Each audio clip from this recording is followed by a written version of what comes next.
Are you okay? No. But I'm good. Hello, welcome to the Nen Show Podcast. This is Naza here with my co-host Waza. How are you, Waza? This is not Gintama. I figured out, you see, one of the comments was like, it doesn't feel like we're reading the same series. And then I realized we've been reading Sket Dance the whole time. I can't believe we screwed that up.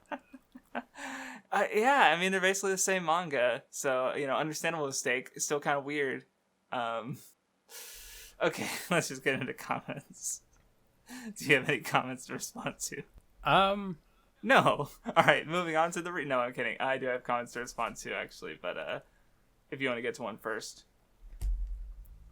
No, you go first, and then because I thought I did have one, but I just got home from work and I don't have them like pulled up in front of me. So it is taking me a second.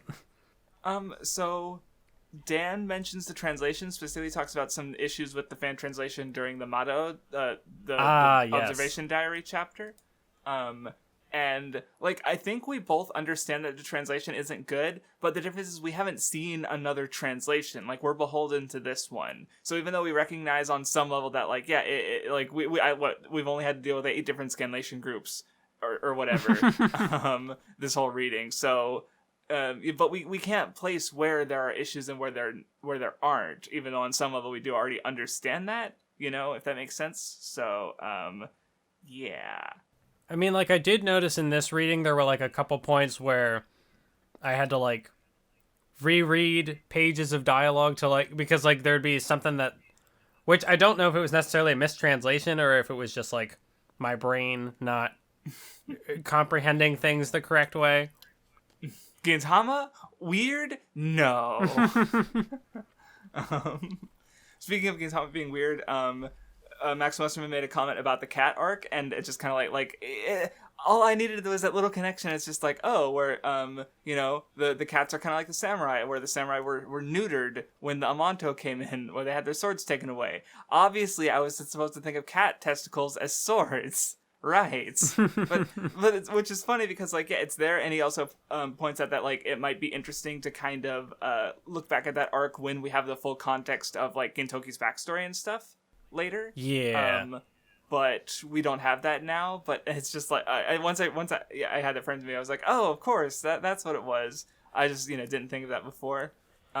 We did also kind of get a little bit of a taste of that recently because we just watched the Benizakura movie the other day, and yes, I definitely felt like revisiting the arc, even though just with more context on the series and stuff, because obviously they do make some changes to make it more of the movie thing. But Gintama, I just feel is a series that when you revisit it, you'll appreciate it a lot more, which I think we've said before. Right, and I was even thinking about, because I was thinking about that comment and how we haven't gotten Gintoki's backstory yet, and I was thinking about it earlier, and I was like, that's Gintama's already a series that's pretty different than anything we've read on the Nen Show so far.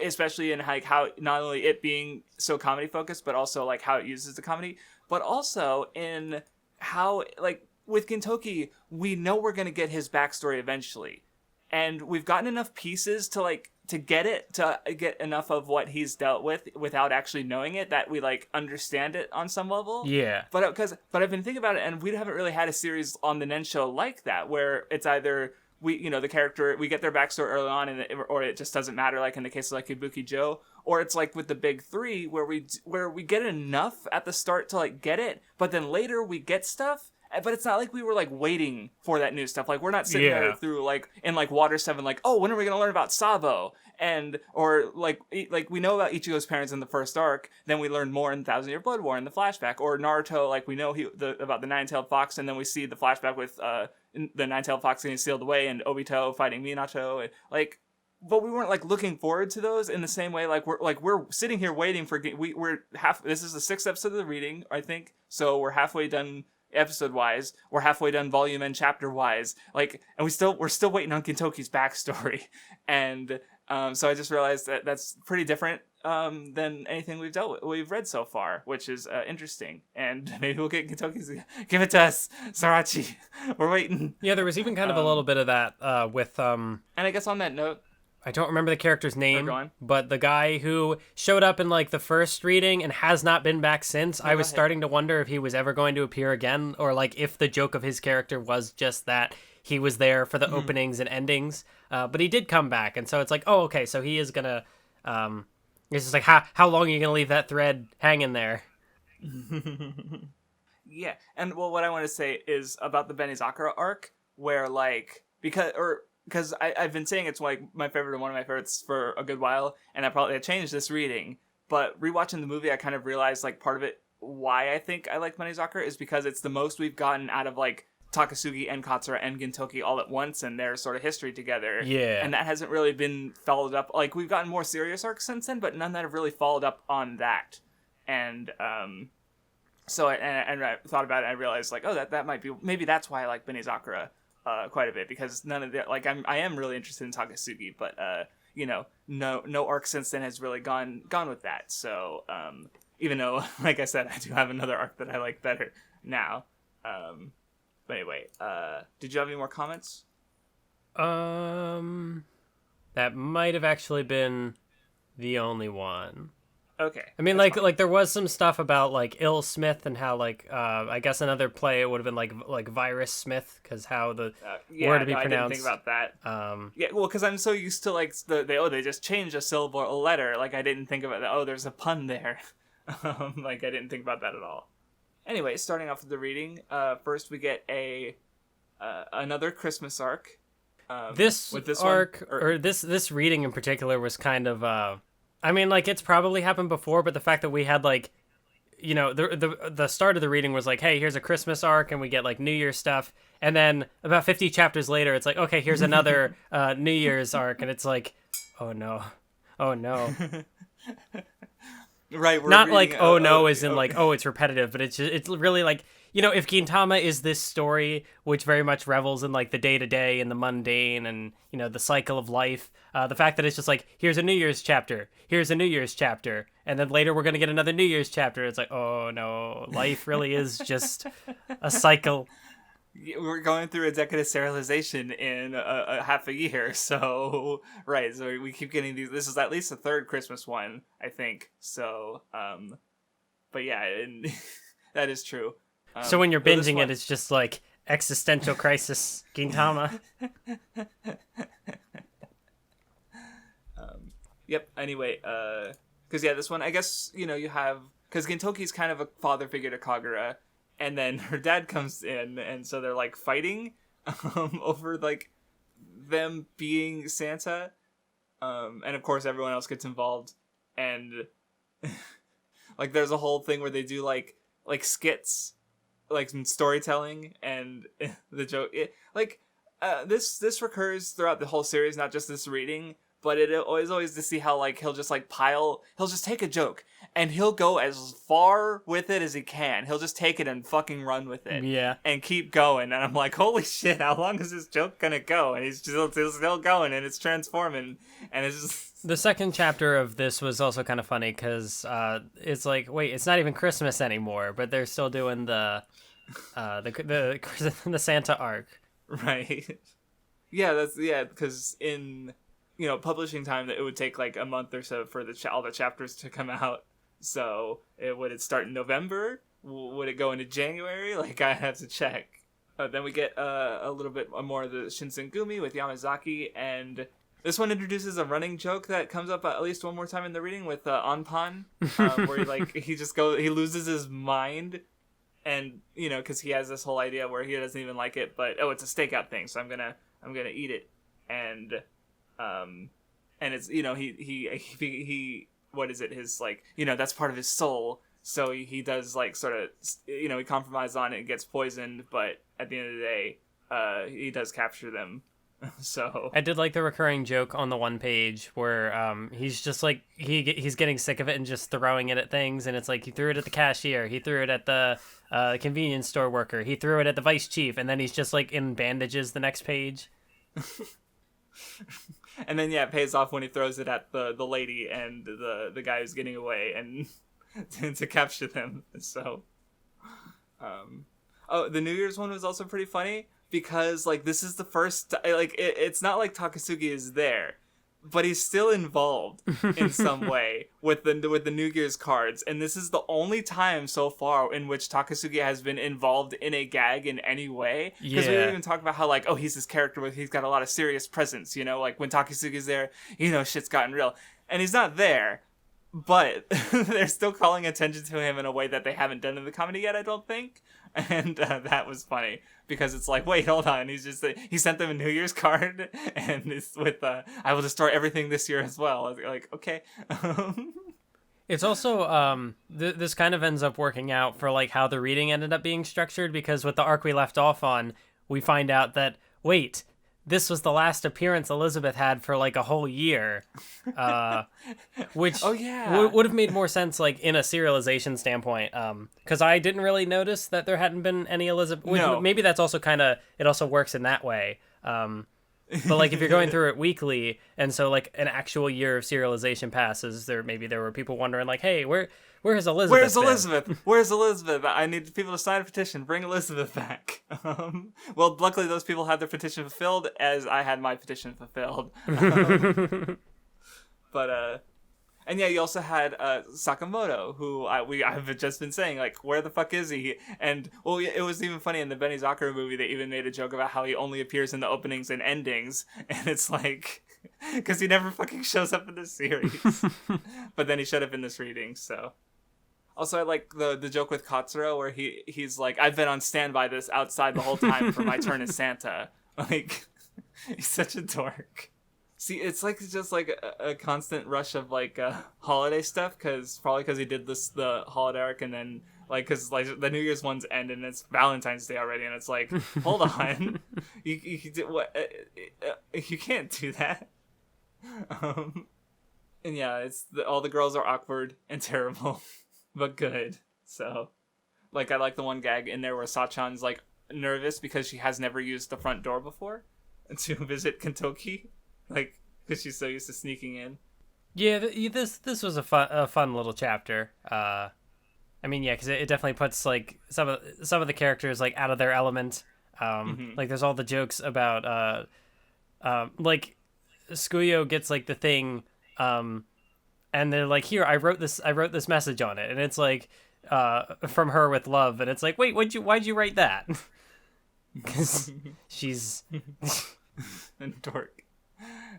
Yeah, and I also like the gag because it at the start of the New Year's one, there's like a rant of Gintoki bitching about New Year's, and then there's like a follow-up rant in the middle of the Valentine's chapter where Gintoki's bitching about Valentine's Day. Like, he's just a boomer who hates every holiday, and he's just bitching about him. Like, this is so stupid, and he doesn't. I do appreciate how the series will do those kind of parallels between chapters, or it's also been happening now at like the beginning and end of a longer arc where the first page kind of parallels the first page of the start of the arc, and so that's kind of neat from a structural standpoint. Yeah. Oh yeah. Then you get the little chapter with Catherine, who gets sort of scammed and leaves Otose, but then Gintoki goes to beat up the scammers, and it ends off with she's in the box, and Otose finds the stray cat again and continues to accept her. It was nice.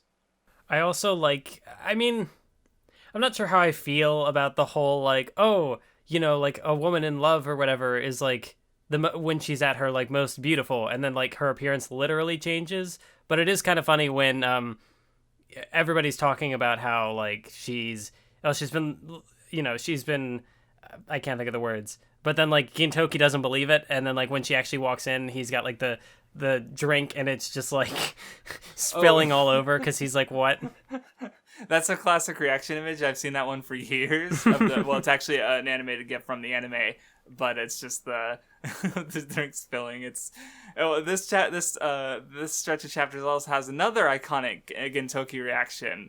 But we'll get to that one because it's later. That one even had like a translator's note where it's like, yes, there it is, the iconic. So like, I guess from that perspective, like there were some weird translator's notes in this stretch of reading.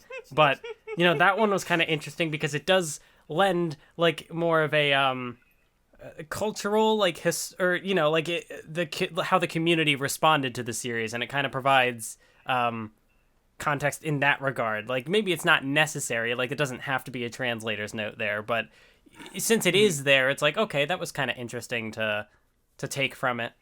Yeah, especially because well, what I was gonna say is because like I bitched about Kinnikuman where we have to deal with like bad takes about Kinnikuman in the translation notes. But since Gintama is reference heavy, you get to see bad takes for other manga. It's like, great, wonderful, nice. So, but yeah, those will come. But anyway, I guess what was also weird about this reading is it starts like after that stuff we get into a serious arc, and I think it's the only serious like full on serious arc this whole reading. And it's also my favorite arc so far. But then after that, it's just like 50 chapters of comedy stuff, and it's like, okay, yeah. So, but it was just a little weird. I mean, we did restructure the whole thing going forward after episode 5, I think, or from then on. So it makes sense that it would happen, but it's still interesting to read because it's just like, wow, that's a lot of fucking comedy. I mean, I guess it is also, the fact that like it does kind of tie in well sort of to the previous chapter where like it kind of put a little more emphasis on Otose there at the end, because there's the nice little, Catherine's in the box and Otose, stops by for a drink, and the cheap wine was actually like this super rare, super expensive thing. And so it kind of like reinforces that sort of like motherly or just overall like the fact that she is someone who like cares for the people of this community. And yes, then, right before we go into an arc that really explores that. Yeah. And well, like I think it's For Davis is an easy choice for favorite arc up to this point because it's like it kind of ties things together really well. Like just the whole like this is what all that comedy stuff has been in service of slowly building up all these like side characters who are part of this community. Like we've been talking about since the beginning. I think you even brought up in the first reading, and here's like a payoff to that where we get to see everyone fighting together, and it's cool. And yeah, it was a fun arc. It was good because it does, it is there. Gintama doesn't have much like escalation, I don't feel, as far as like how because like they've made a whole running joke now out of like, oh, you need to do this power up thing to get stronger so the readers will be interested, and they never do anything. Which is not, a bad thing. Like, it works in the context of Gintama, but this is, sort of the arc that does culminate, up to this point. Does act as, like, a culmination of, the sense of community and all that stuff. So it's the first, like, I don't know if saying, like, this is, the stakes are astronomically raised or whatever, but, like, it does capture that feeling of, like, what I enjoy out of Shounen, which is like the long running narratives, and running narratives get longer, bigger payoffs with the more time you spend building it up. And so like building up this sense of community, you finally get a chance to like work with that, and that was cool. Yeah, we're so far the arcs haven't really had that. Like even Benizakura does, like it builds off, what we know about, Takasugi and Katsura, who we've seen them before, but then what's happened since then? Not a lot. Or Yoshiwara, where you have it's like almost a 2-part arc. Like I was even looking at, it was like a list of the episodes, and it even called Red Spider Yoshiwara Part 2, right? So even though it is like a sequel arc, it still doesn't have like that kind of weight like For Davis did, where it's like tying back to like dozens of individual chapters and several arcs, So so it is on a scale that we haven't seen yet from Gintama, which is really satisfying and good. But also I wanted to, because generally speaking, I like the arc, but to get into it, one of the things that stuck out to me from the beginning was when the girl whose name whose name is it? She attacked Gintoki, Pirocho. She attacked him, and he broke her sword, and I was just like, oh yeah, Gintoki's can be like badass. I forgot, because he's normally such a dork. Like, because you just mentioned the escalation, and yeah, Gintoki hasn't gotten stronger. He always has the capability to get really strong, but he doesn't show it very often. So when when the arc started off that way, I'm like, because they're even hyping it up, like they're talking about the four Devas who rule Kabukicho. They're all these really strong people. Like we even remember Saigo, who was really strong, and then here it's like, oh yeah, Otose, she's considered four Deva basically because of one guy she's got at her, and it's fucking Gintoki, and it's like, oh fuck, that's right, he's really strong. And it makes sense that, like, because we've seen him in the world, but this is kind of like seeing more of how he's seen in the world, if that makes sense. And it was like, I was like, oh yeah, Gintoki's cool when he's not like shitting himself or getting diabetes from all the sweets he's eating. So, yeah, it was just a striking way to start off the arc. I will also say, Gintama does its thing again, where, like, even in the most dramatic moments that we get out of this arc, the fact that the character's name is just another dick's joke, it's like, yeah, okay. Yeah, I mean, what do you expect? The series that's named like a slight like we're at the testicles. Point where I even like pointing out specifics with some of the like even me pointing out the Catherine thing from that one chapter. It's like I can point that out, but ultimately like there's not much I really like can say about it because we're deep enough into the series now where it's like, okay, I just understand that the series will do things like this because like that's part of it. Like the crudeness is part of the storytelling, and that's just how Sorachi tells the story. So, even if there's like things where like, if another series did this and just did it in isolation, I might be like, why would you do that? There's grr. But here it's just like, no, that's just Gintama. I can't even really like find fault with it or, like find fault in a specific context because it's like Gintama, it just is, whatever word you want to use to describe it, it just is. Right. It I do think it's relatively unique, like, not even just considering what we've read for the Nen Show. Like, if there was another series like a Sket Dance is the only one I know of, but it's kind of even described as like Gintama, but it's a school comedy / drama thing where it'll just be like, the gag comedy, but then it'll have dramatic moments where, Gintama is a sci-fi comedy that does like battle shonen, action stuff that's serious at times. But that's like it as far as I know. So it's Gintama is Gintama, and that's I guess the best way you can describe it. But anyway, yeah, we get Pirocho. She joins up with the Odd Jobs for a little bit. But it turns out she was part of one of the other four Davis groups, and she wants to kill everyone and to plant flowers, so to speak. I also kind of like how they, with like her manner of speaking, they can't tell if she's ever being serious or not. So when she talks about, like the planting flowers things, they think like, oh, she's looking for vengeance. We need to stop her. But then it's like, then they're like, oh wait, but are you, or like, did you literally just mean you wanted to plant flowers? And then it flips and it's like, no, she did want vengeance, just like in the opposite way they were expecting. Yeah, and then like she has like, I like the moment where she and Kagura are like bumming around in sunglasses, like they're trying to be tough because like she gets along with them. It's funny. Yeah. The panel where she's like lifting the sunglasses and Kagura is just making that face behind her, just like ha. It's very good. Right. She fits right in.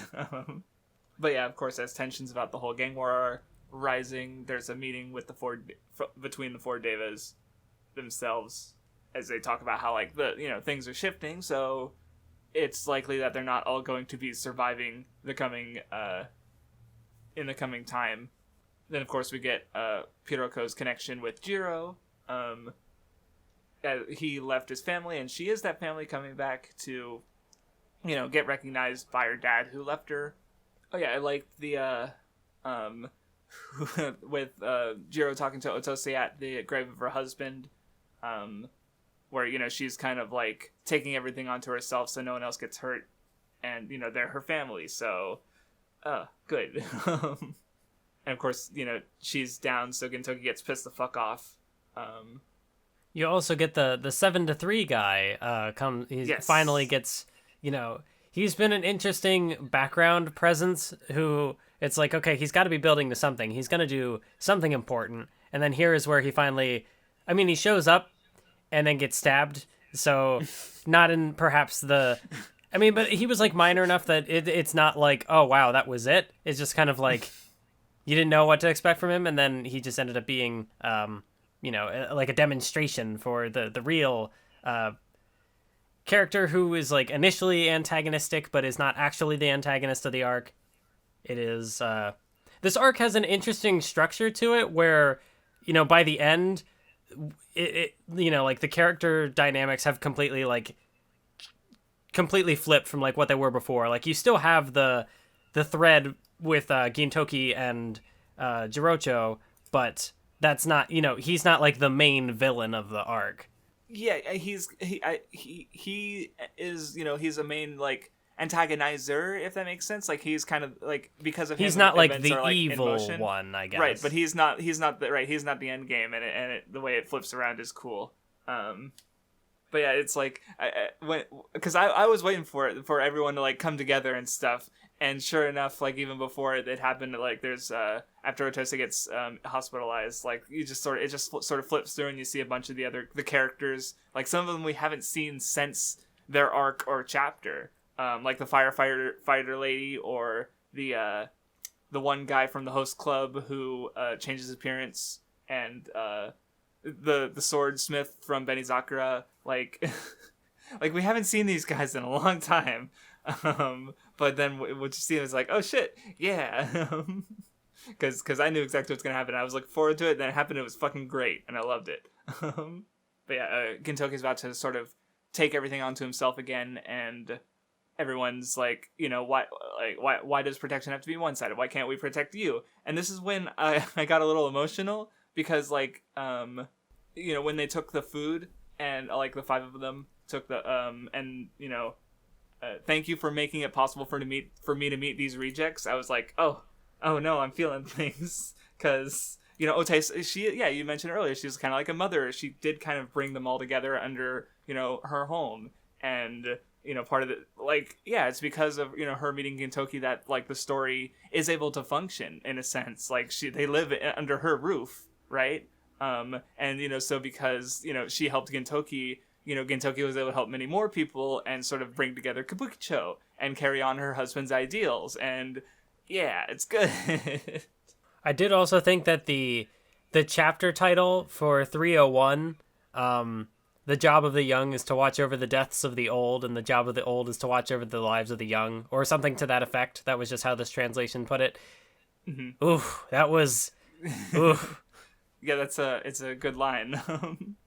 Actually, see, now I'm looking at the chapter title. Another one I like is 303 is bonds that can't be cut by 30 volumes worth of enemies. Because, like, that's how long they've lasted. And that number of enemies hasn't broken them apart yet. And I'm like, that's good. But anyway, yeah, the fighting gets started. Saigo is being forced to fight because his son is captured, which I like how that gives like Catherine an opportunity to do something, because she's not a fighter, but she's a thief. So she goes in to rescue the son, and I'm like, wait, that's interesting. And of course, Tama is robot powerful. She's executes cleaning commands. We obviously know Odd Jobs is strong on their own, but it's like, I liked how it was able to sort of give everyone an opportunity to do something, which like obviously, especially Catherine, a non-combatant, like, I wasn't sure. I didn't think about her or that, but then once I saw her, like, oh, she's doing a cat burglar thing again, but for, a positive thing to help, and I'm like, hey, that's good. And then even during the fighting, you had, oh no, the what about the fires? Oh, the firefighter lady's gonna take care of stuff. And everyone's just sort of helping out in their own little ways. And it's good. It's good. And there's more action, so it's also quicker to read. That is also true. Which I'm about to say, I'm sure you appreciated. But yeah, then we find out the Yamato lady in the 4 Devas is actually the one pulling the strings, and it was really like when fucking Gintoki and him start fighting back to back. I'm like, fuck yeah! Like, it looks like they're about to attack each other, but then they're they're fighting together, and it's cool as shit. See, one thing I also did, like, before the podcast, I did watch the Alexander video on this arc, and I guess it just kind of put more into perspective of, like, you know, even if I'm not particularly, like, I haven't been particularly vibing with the series, or, you know, like, I could understand why someone might consider this to be, like, potentially one of, like, the best arcs in Shounen, or, like, a big, you know, like, encapsulator of what Shounen can do. But, like, he also said something about, like, you know, just kind of offhandedly mentioned, like, people who skip the comedy in Gintama, which, you know, even if there's, like, not much that I've had to say, you know, at least, like, we're doing this from the perspective of, like, the drama doesn't work, or at least it doesn't work as well without the comedy. Like, that is just the way that Gintama is structured. And so, like, even if all the jokes haven't been landing with me, and there's a lot of the time that I'm reading it, I'm just kind of like, you know, I can maybe appreciate it conceptually, but I'm, like, not super enjoying it. You know, at the very least, I can understand and respect, because, like, a lot of these characters who show up here are involved in very, like, comedy focused chapters, or, you know, maybe they show up in multiple chapters where there's some drama, some comedy, or, like, there's, like, a mix of it. But also just the way that even this arc is structured, where there are, like, recurring jokes that get, like, flipped on their head, or in, like, a more dramatic fashion, and, like, so, like, the comedy is also part of the drama. And yeah, like, and even, yeah, that's true, because that's definitely something, I feel about Gintama, with, like, not only, like, even if you didn't skip the chapter, because the characters show up, like, another part I feel with it is, like, even with the chapters that don't seem, like, there was one, in the first reading, there was, like, the Kappa, and then there was, like, the one, the hunter in the mountains, and the animal with the, like, scar over its eye, and the mushrooms, I think, and, like, even if they don't, you know, quote-unquote, have the matter by having the characters come back, even their ideas still tied to other things. Like, I didn't think about the one with the animal as, like, a Takasugi parallel, or the, like, last one with the cats. You know, it took, you know, a comment to make me realize, oh, it's supposed to be about the samurai, right? So even if, like, the comedy doesn't come back, like, there's still ideas there that do tie to other things, and characterization. So it's like, I would never skip any of it, personally. So and this arc is a great example as to why, because it just very directly, like, here's what you've been missing, if you've been skipping, and like, yeah, there's a lot of payoff there that if you've been skipping, then you don't get, and sad. But yeah, it was cool. There was fighting, and they sort of, I like how they talk about how, you know, Jiro's backstory with the Otose and Tatsugoro, where now Gintoki has sort of, like, carried his torch, but, you know, because Jiro was cutting away things, and, you know, running, like leaving his family, and removing what he might want to protect, where Gintoki's trying to protect everything, and it was good. Yeah, and yeah, the contrasting dynamics between Gintama and Pirocho, it's good, you know, the fact that Gintama didn't cut him down, because, like, that was what made them different, is that one character, you know, carried everything himself, and threw everything away, rather, to you know, keep a promise, whereas the other, it was like the opposite, where Gintoki, you know, he I forget exactly how they framed it, but yeah, it was a good, yeah, because, like, and also the stuff with, like, the sword breaking, and the fact that he cut you know, each character had, like, a memento of yes, I don't remember the guy's name. The Tatsugoro. Yeah, Tatsugoro. Yeah. Like, they had the stuff. It was a good, you know, good way to frame the conflict. It was good execution. It was, yeah. And also the line where, you know, he says, like, quit smoking, which is basically, like, you know, it's another way of telling him to just, like, move on. You know, you've done enough. You know, now it's time for you to just kind of live your life. And that ties back into the stuff with Pirocho. And it was, yeah. Right, and she gets to, like, Gintoki arranges it so that she gets to, you know, see her dad, and then they greet each other, and they're together now, that, you know, he's finally able to, like, have his family again, and yeah, it's good. Yeah, and I know, like, the way that they do their like, meeting at the end is, I forget exactly what it's, like, I don't know if reference is the word, but like the specific matter of presentation was yes, like that is it's I think they do mention it. It's a Yakuza greeting, and we've definitely seen that. Like I just reread Naruto, and Naruto does that at one point. And I've definitely seen it in other things. It's basically like a formal greeting done by Yakuza. Kind of like. So I don't know where the association comes with in general. Like I said, Naruto. I don't know why Naruto does it at the one point he does. I just recognize it. No, I think it was with Gamabunta, and I think Gamabunta does have like a kind of thuggish aspect to him almost. Like the way he's referred to as like Boss Gamabunta, it kind of gives off that that angle, I guess. But if I remember correctly, yeah, so it's it's like a greeting that is associated with like crime and Yakuza basically. Okay. So but yeah, it really worked for the scene, because I didn't cry, but I was feeling the emotions. It was a good resolution, and of course the page at the end where like it's just them like meeting up, and it's like I'm home. It's Yep, and all the flowers that everything to protect, and it's nice. Like Jiro isn't cutting away the flowers; he's now with his daughter, and surrounded by them. It's like Anyway, then we get a Takasugi arc, a couple chapters, kind of where once again I was like I kind of knew where it was going.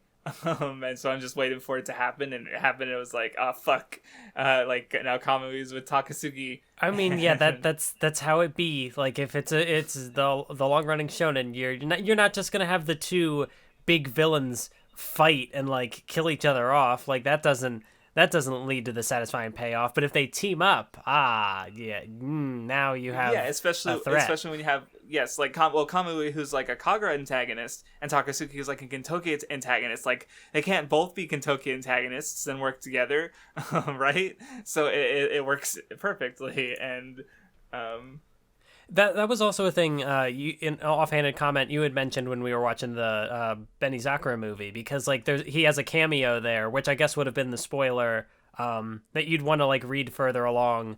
Well, I mean, there were a couple of things in that movie that were taken from later material, but that one in particular, it almost seems to kind of set up that they are going to encounter each other at some point, whereas like as the manga plays out, they just kind of do. Like this chapter comes from out of nowhere, which is it works. But yeah, like I did think that was also kind of interesting from the perspective of the movie, that like they're watching over them, and it's like we gotta watch out for these samurai. Yeah, well, and even says like he wants to go to Earth to meet the samurai, which he does with in the Yoshiwara with the host and stuff, and now he's working with samurai with Takasugi, and it's like, oh boy, when Takasugi comes back to Earth in Kamui, it's gonna be a big one. So it's just a matter, and that's the other thing with Gintama is that because it does spend so long getting to things, like we're halfway through the series, and For Devas is like the first real arc to kind of tie a lot of things together, right? So how long is it going to be before we get more Takasugi and Kamui? We have no idea. Like he'll like, I'll introduce this like Sakamoto, this presumably important character, and then not do anything with him for half the manga. Like he's a madman. Like he's so important that he'll show up on every opening and ending, but he won't show up in the series. So maybe it won't be till the ending that we'll see Takasugi and Kamui. I expect it to be earlier, but I have no idea. Anyway, Zangetsu comes back. I forget what he was actually called. I just call him Zangetsu because it's easier. And more jokes about the power-ups and the transformation, and like they're training other people like Katsura's under the waterfall, and Otai gets Dodanpa. And well, that's actually the thing, like with Otai's technique, I'm not 100% sure what it's supposed to be, because it looks like it's she does the like pointing to her head and firing the beam, which is like a Piccolo thing, but then they're also like the dialogue references it as if, because she's got the Frieza face as well and doing like the pointing. It's just like an energy beam, which Dragon Ball has right, several different iterations of. And it does say Dodonpa, so it's it says ding dong Dodonpa, right? So it's like ring a ding dong Dodonpa. So that's what I just said Dodonpa because I'm like, yeah, that's what it says right there. But I didn't like, oh, you're right. No, that is special. Or I mostly know the English names. Like that is special beam canon imagery, and then the Frieza. Frieza-sama got referenced like 5 times this reading. I swear. Like I don't know why. I mean, the Gintama is not. If it's gonna reference something, it's gonna get a lot of mileage out of that reference. Yeah, but it's like I just remember, and it's like I swear there are like 5 times the character explicitly mentioned Frieza-sama, and I'm like, why? Why just this one character? Dragon Ball has other villains. I know. I don't really mind. I just thought about it. I'm like, huh. But anyway, Zangetsu's parents fucking die, I guess. And the actual special technique is, I think he says the kowtow. I think it's actually dogeza, which is a kind. Or I probably mispronounced that actually. Yeah, I was gonna say that's what my translation just says. It says dogeza. Oh, you have a different fan translation. Yeah, I just have something that I found on Ya. So I don't know.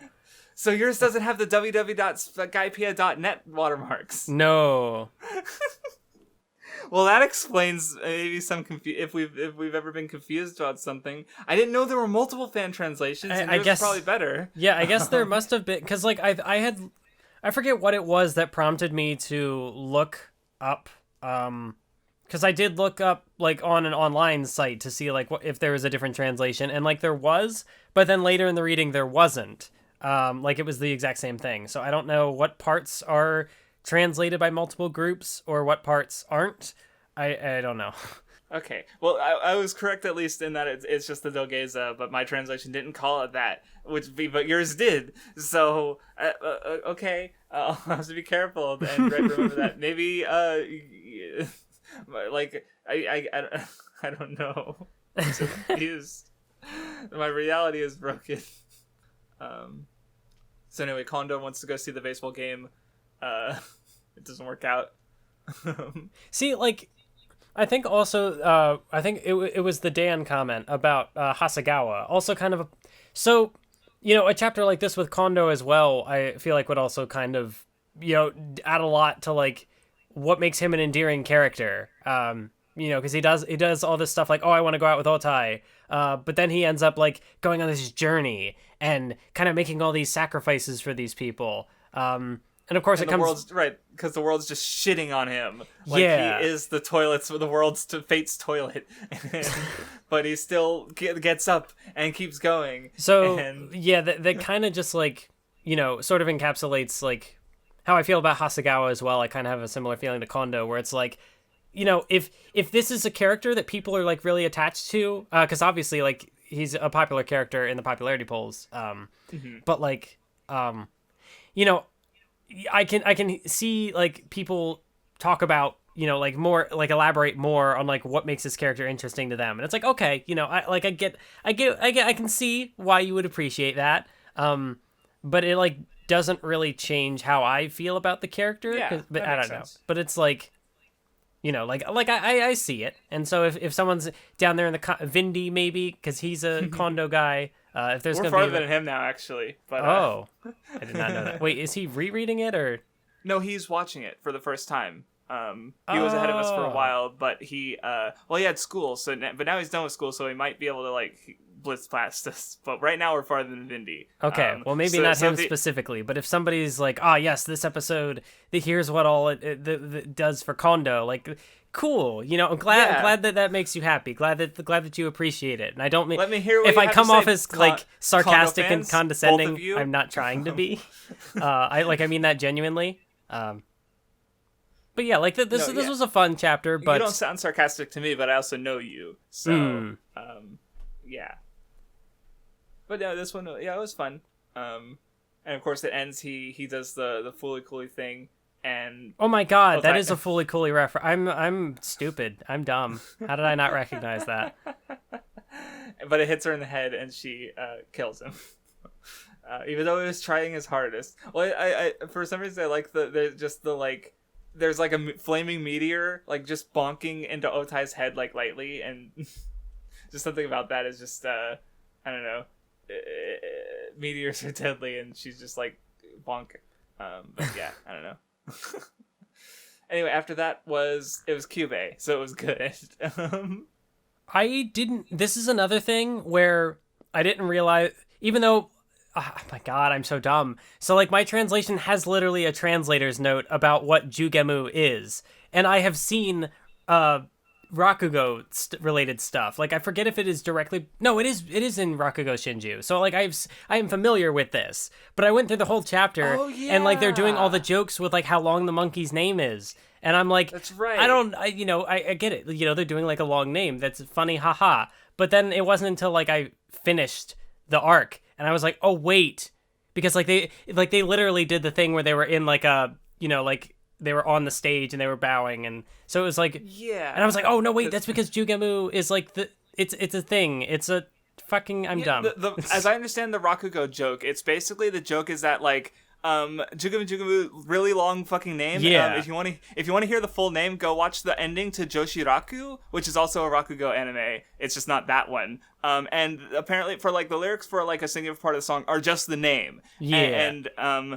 So the joke is that he's drowning, and they like there's like a chain of like information like he's drowning, and like people are like trying to get help by passing word along, but the name is so long that by the time help arrives, he's dead. That's the joke. So yeah, the fact that the monkey's name gets really long and starts with Jugemu, it's a reference to that. Yeah. So it's not just haha, we're calling the monkey a long funny name for the jokes. It's also like it's a joke and a reference of a joke. So it's like they're multi-layered. So, but yeah, like when I finished the reading, or finished reading that arc and realized that at the end, I was like, why did I not realize that sooner? No, yeah, I didn't even think about it until you said something. So, if you feel slow, I read this chapter like days ago, and I didn't get it. Well, it also like noticing the translator's note at the bottom of this chapter page, or the chapter cover now. I'm just like, ugh. I mean, like, sometimes I do just ignore the translator's notes because there's already so much text on the screen. Yeah. And we got to get the readings done, Well, like I'm looking at as you said that, I'm looking at the page where they're like trying to come up with names for the monkey, and there's like Kagura and they Otai come up with these full-on Chunibyo fantasy characters out of their fan fiction or whatever, and then there's like these big text blocks with like their backstory and personality and stuff. I'm just like, this page is like 70% text, and I just like thought about that as you said. There's a lot of text in Gintama, so it's like, yeah, no, I'm looking at it. I get it. I see what you mean. So yeah, I just thought it was perfect that I saw that as you said it. But yeah, I don't know. It's Kyubey being cute with the tiny animal that it looks cute. It throws poop, so it's not particularly cute outside of the looks. But at this, Kyubey is cute as she gets attached to it. And of course, she doesn't want it to leave. And I don't know. It's just it was wholesome. Yeah, there was also like when the guy her second in person. I don't remember what his role is or what he considers himself to be. But Tojo, right? Yes, when he was I think it's, there was like a back and forth about like, oh no, I don't want this monkey to be with her. But then somebody has a comment about like, oh, like her taking care of this monkey. It's like maternal love, and it's like, her femininity could be blossoming right here. That's one of those lines where like, maybe later, like this could, if I had more context on her character, like I could see like, oh, this was also playing into that in some regard. But it's also something that like I see it offhand, and I'm like, is this one of those cases where the character is saying something and it's like, okay, this seems to be where the story is leaning, or is it like a character is saying something offhand and that's not necessarily the truth? Yeah. So I mean, like it was, I don't know, that was kind of neat, but it's another one of those things that like I didn't have much to make of it at the moment. Yeah, we'd have to look at it with the whole arc in mind, basically, which we're still waiting on. Give us more Kyubey. But Also, by the way, the only reason I remember Tojo's name is because it's a Ichigo 100% reference. Or Todo. Actually, I don't remember his name. Never mind. I take it back. Well, see, they actually make another Ichigo 100% reference this reading, and I only noticed it because I've read the manga. Yeah, I did. Yeah, I did also notice when they there was a note about that reference, and I was like, somebody probably gets this. Yeah, I forget. I'll bring it up when I say it because my translation I don't think had a note, but anyway. So anyway, after that, there's a funeral for a character who might have shown up in an earlier chapter, but I don't know. Because he would have been really minor if he did. The owner, one of the like a chef of an eatery. Also, there's one other question I had. Did your translation have the kid refer to the monkey as Goku?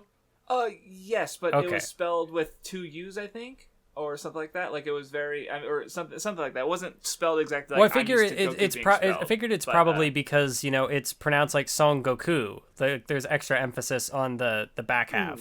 So maybe that's why it's spelled with 2 U's. Because it's a thing like I've seen Kyubei's name spelled multiple different ways because that's just it has whatever the thingy is called. That's just like the letter or the character, but. When it translates over to English, it's like that could be a couple of different things. Mm-hmm. So I'd imagine it's just like one of those.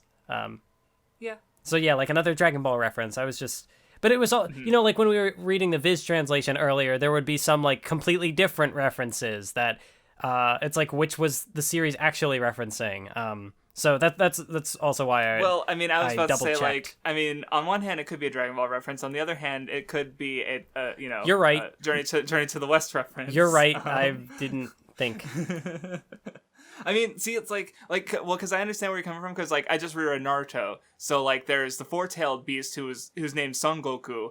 And on just alone, I would Monkey King him that like it's Journey to the West. Yeah. But his Jinchuriki was Roshi, and at that point it's like, okay, that's just a Dragon Ball reference, because unless that's also a Journey to the West reference, but I don't know because I haven't read Journey to the West. But yeah, Goku's the first. Yeah, he'd be the first one I think of, even if I do have that second step of Journey to the West. But the funeral was goofy. It was Gintama. See, I'm not 100% sure, but like the one panel where, like Hijikata is like, "Oh no, old man, your food will live on forever," and there's like, Gintoki's like, "Oh yeah, he was there too," and I forget what the conflict of it was, but like that seemed like a callback to that one chapter where, the two were fighting over their like special dishes, and the guy in the middle was like there to. Do something. I forget what it was. Like he had ulterior motives, but then he just got like dragged into their bullshit. Which I thought was like an interesting reference as to like, who is this guy that they're at the funeral for? Oh, okay. He was, somebody who was like off screen present, or maybe he was on screen at some point. Yeah, that's the thing is I don't, like, there's so much Gintama. Like, even if this isn't the longest, I mean, when we finish, it'll be the longest series we've completed. Even if it's not the longest series we've read, but it's also the way, because of the way it's structured and because there's so many like little episodes and stuff. Like, say you read, One Piece, and even if one arc has a lot of characters, they're still all associated with that one arc usually. Yeah. Right. Like if I say Rob Lucci, you're not going to think of Whole Cake Island. You're going to think of Water 7 Enies Lobby. But with Gintama, like we've even talked about how like we're not going to do an arc ranking like traditionally. We're going to just give our top 5 arcs because there's so many fucking arcs in Gintama. Like it'd be absurd to try and rank them all. I think like we'd already be in several dozen just halfway through, right? It would be like what would we count as an arc? Would we count all the comedy ones, just the serious ones? Like I don't know. I'm just gonna count my five favorite ones or so. So like because there's so many even individual chapters or relatively short arcs. That like, if you told me this old guy showed up before, I'd be like, okay, cool. What chapter was that? Because I don't fucking remember. Because there's just so much, and I guess it just didn't leave an impression on me. But if he didn't show up, then I'm trying to remember something that doesn't exist. So I don't know. See, and I wonder if in the anime it would be more easier to remember because the anime adds voice acting and even colors for the characters. So like hair colors, for instance, something to make it more like recognizable, I guess. I don't know. Just a thought I had. Anyway, after that we get a Sachan arc where her glasses get broken and Gintoki gives her a replacement and she becomes attached to the replacement even though they suck and get in the way of her work. But then she realizes that the feeling or the item doesn't matter. Like she was kind of using it as an object to represent, her ideal of what Gintoki felt towards her, when really it's the feelings themselves that matter, rather than the object of that quote unquote love.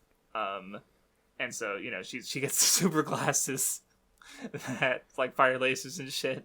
So is that the overarching sort of narrative of this arc? Because like thinking back to the funeral chapter, it's less like they beat the shit out of the guy's corpse in trying to like do things, but like like they were there to something about his life. So like is that the, if there is something to like draw a connection over the course of this reading, is it more about like the feelings and not the object of the yeah, I mean, because then that could tie into the 4 Devas arc, because like the memento was broken and the sword was broken, and it's like you still living to the, I don't know. Well, no, I mean, maybe I'm just that bullshitting. Does call attention. So, because I've heard this because we've already noted Gintama to call attention to some like Buddhist things, like there was reincarnation in the Kappa chapter. And I think, like Katsura mentioned earthly desires, and I remember, there hasn't been much more for me to call attention to, but, Buddhism being, like, against material things and is, like, a thing that I'm aware of. So, or like, not, like, being, beholden to them, or, and so, yeah, like, in this case, that would tie into that just sort of general, like, religious, undertone. That, or I don't know if it's an undertone actually, but I just, I'm not saying you're wrong. It's a thing, so yeah, and it's definitely a thing in this arc because that's the realization she comes to. Anyway, then we get a pool chapter.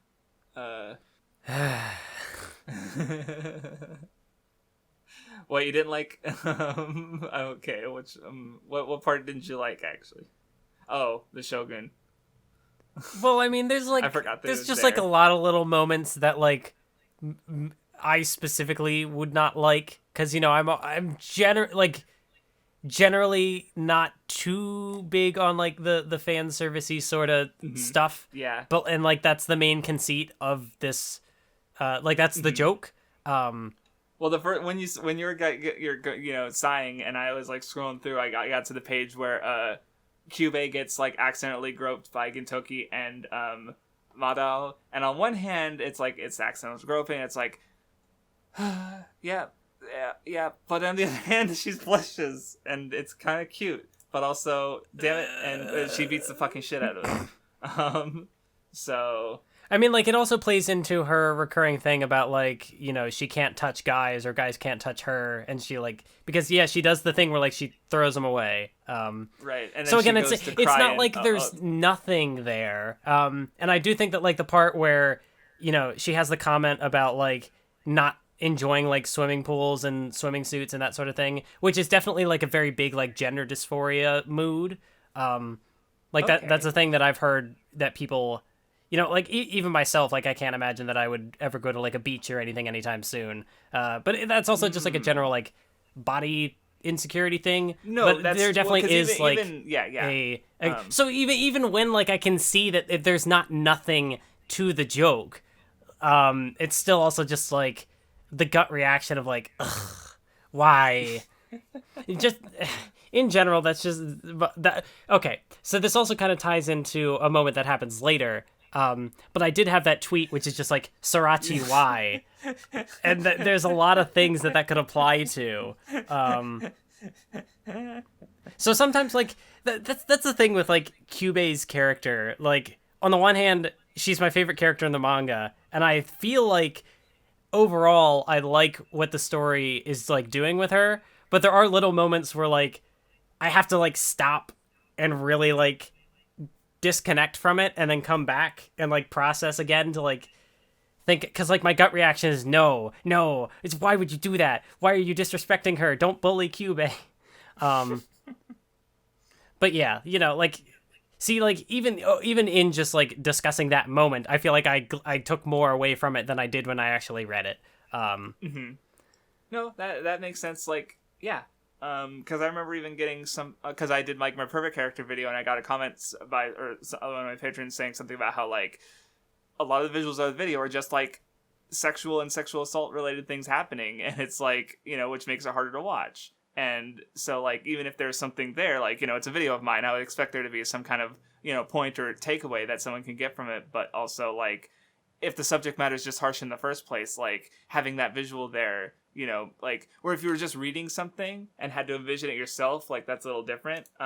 So yeah, where in this case, like you can't just envision something else. You have to see it because it's manga, right? So even if there's a point there, then it's like, but yeah, that. I know I had just made the point about like not skipping the comedy stuff, but I feel like, my gut reaction to this was like, whenever I do get to the Gintama anime, because like it's probably going to happen. We already watched one of the movies.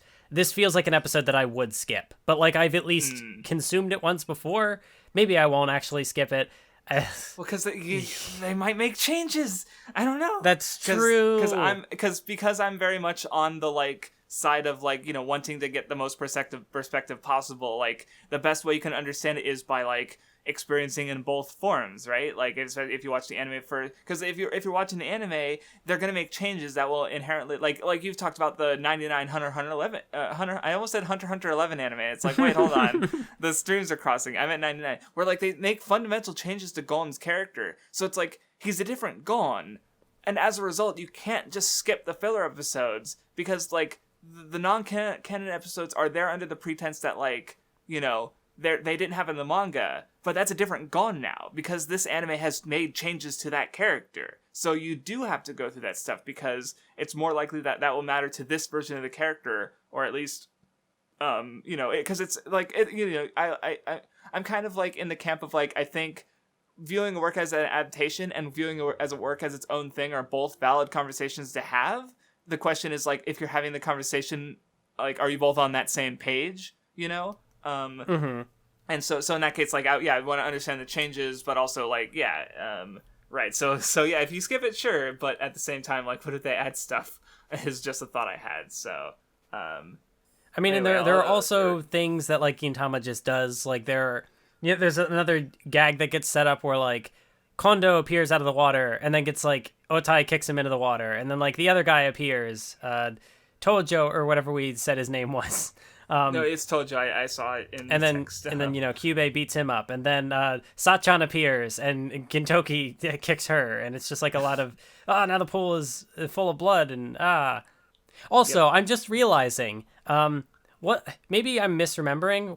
Obviously, we'll get back to those chapters by the end of the podcast, but like they did in Elizabeth's arc, they said that Elizabeth hadn't appeared since the New Year's cards, but Elizabeth is right there.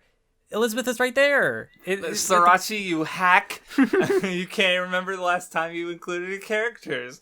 Maybe that's just, but I don't know. You're right. I didn't think about it because I was flipping through. I even saw Elizabeth and I didn't think anything of it until you said something just now. Also, this does have another one of those like recurring jokes where, because it ends up getting spread over multiple chapters because the Shogun shows up.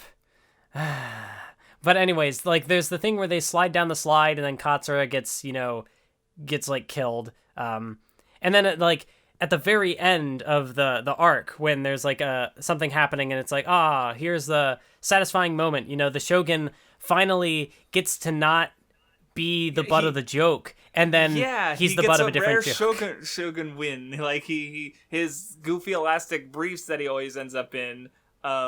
Get him a win, and everyone bows to him because he's in the. And then Katsura and Elizabeth just fly out of nowhere and kill him, murder him, right? So, yeah, well, because I was thinking about because I definitely didn't like the barbershop chapter, and I realized it's what was different about the cabaret club one or the host club or hostess club, and then this one, and later on the snowboarding one. Is at least they're trying to help him or have him have a good time. They're just awful, and so it doesn't work out. Where the barbershop one, they just kind of shout on him because they're incompetent and they're trying to cover their own asses, and I don't know. Though there's something else about the snowboarding one in particular I want to talk about. Yeah, but, the Shogun in general is, at least up to this point, has had a lot of, like, here's a character, he exists to be made fun of, which, like, I guess is kind of, can be kind of cathartic in the sense of, like, here's a person in a position of power who is just, like, incompetent and is a buffoon, and let's point and laugh. Well, like, and like, maybe really there's going to be a payoff to it, or, like, there will be more... Because, again, it's an ongoing series. It's Gintama, which has been known to do that kind of thing, like, give this payoff to these running jokes. Though I wanted to say with the Shogun is because, like, yeah, I guess maybe we're supposed to have that from the beginning, but I didn't really feel that until the snowboarding chapter where he's, like, getting the Shinsengumi to use a helicopter to make him look cool. And that's, like, the first time he's actually, like, kind of, like, abused that power, if that makes sense. Yeah. Because, like, with the host club, he's just, like, he's obviously this fucking kid, this guy, basically, who's, like, he's a puppet, and he's just like I guess he wants to go to the host club because he's a guy and he wants to, like, I didn't really get why he's the butt of the joke aside from he's a person in a position of power, where it's like if he'd been shown abusing that power more, it would make more sense that he gets bullied. Yeah, because like if he wasn't the Shogun, and like maybe that's part of it, like maybe we're like close to having a breakthrough and somebody in the comments is just like, you're almost there. But but I don't want to give it to you because you'll spoil it. But like if he's, if he wasn't the Shogun, he would just be a dude, and like maybe that's the point, like maybe that's the joke. Where the problem is that they're treating him special when they shouldn't be necessarily. But I guess at the same time, like, Gentoki and all these idiots are the ones who treat him differently. Like, they're not cuddling him. So it's almost like because he is the Shogun, he is, like, extra... like, they're trying to give him special treatment and trying not to make fun of him, but then as a result, he ends up getting, like, more made fun of. And it's like, is that because he's the Shogun? Is that, like, the balancing? I don't know. Like, I feel like we might be close to something here, or like maybe there will be an arc later that'll do more with that, or I don't know. Well, because like the only thing I want to add to it is just because you made me think of the idea of like carnivalization, where that's really common in like slice of life type stuff. Like the example I always think of is K-On!, where like basically what carnivalization is, it's sort of a space in which everyone is equal, like rank and things like that don't really matter. And so like when you think about the K-On!, the light music club, like Mugi is, she's rich, right? But that doesn't matter. She's an equal. Like Ritsu's like the fucking president or vice president, but that doesn't matter. Sawako's a teacher, but that doesn't matter. They're all equals in the club. Yeah, right? and Azusa is the kohai, but they're still right. Exactly. Even though she's a junior, there's no seniority, no like class or anything like superior. In the case of like she's an authority, but like no, it's a carnival space, so therefore they're all kind of equal, and you can sort of see that, and that's sort of what happens here with the Gintama, with all the gag interactions, where he's the Shogun, he's nobility, and they're supposed to treat him like he's something, but instead he just kind of gets reduced to the same level of like being shit on as everyone else, because you could say it is kind of like going back, Gintama is a bit more of a slice of life kind of thing, even if it's also like the sci-fi gag comedy thing, but it's also like this daily life kind of thing. So I just made when you said that we're talking about it, it just made me think about that connection and how like, oh yeah, you can see that as this is like he's getting carnivalized is the problem. He's being shit on in this manga that loves to shit on its characters. So yeah, there you go. That's interesting. Also, but like anyway, another thing from this chapter that I guess I can kind of appreciate, there's like an interaction with Hasegawa and Tsukuyo, and of course it's just like Hasegawa being a horny bastard, but he's like, oh, there's a dialogue where he's like, oh, you know her, and there were other moments like that, like when I don't remember his name, the pilot guy. Sakamoto. Yeah, Sakamoto. I was gonna call him Hasegawa. I do that in my brain too, like because for some reason I think because I get maybe because they both have sunglasses. That's what it is, and that's Hasegawa's entire personality. So obviously, so therefore it must be Sakamoto's entire personality. Like, but well, like there was an interaction like, real quick. I just want to interrupt because that's like real life imitating art, where like because that is the joke with his character, but that's also us associating the two, even though there's only one reason for them to be associated with. But anyway, keep going. But yeah, like like that interaction later with Katsura and Sakamoto. Like, it was another one of those moments where characters who hadn't interacted up to this point, but like you wouldn't think that they hadn't interacted. Like, especially with Hasegawa and Tsukuyo, because Hasegawa appears in a bunch of stuff, and she is more relatively recent, but Tsukuyo has been getting more appearances as well. So it's kind of like a bit of a surprise that it's like, oh, these characters haven't interacted yet, but at least it's like a good like attention to detail, continuity. Sorachi aware of the characters. Oh, and another moment that you appreciate for sure, because it has Hidoro. You get like Hidoro meeting with like the Shinsengumi guys, and they're like, wait, who's this? Who are these people? But obviously, like the Yorozuya have more experience. Because they've been the one to interact with them so far. But we'll get on to the Hidoro arc, the long-awaited return. Because first we get to the time skip arc, which is like, oh boy, once again Gintama making fun of like what other series are doing that it's not. There's like a week break, and we took a week break. Therefore, it's been 2 years in manga time, and except for everyone but Shinpachi. So yeah, it definitely works with how it just kind of happens. Like I could imagine, like I would not have been surprised if Gintama just did a time skip and like rolled with it for the rest of the series. That would not have surprised me at all. So there was like the mystery of like, okay, when is the joke gonna, when are we gonna do away with the joke? When's the shoe gonna drop that, oh, this is actually some sort of event? But it went for a little bit, and it kept you, it had that good sense of mystery to it, I guess.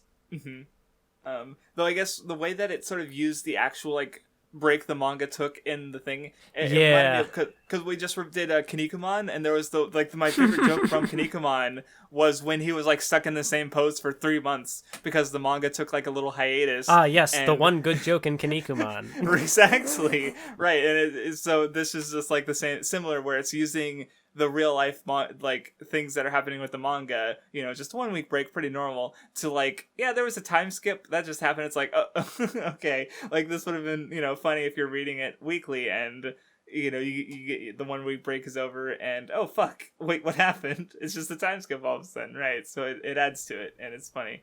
And there was of course the again, was this I'm sure it's not just a translation thing. I'm sure that's what the actual joke was. But there's the panel where they're like, we're gonna improve, and we'll meet at the Subodi Archipelago in 2 years.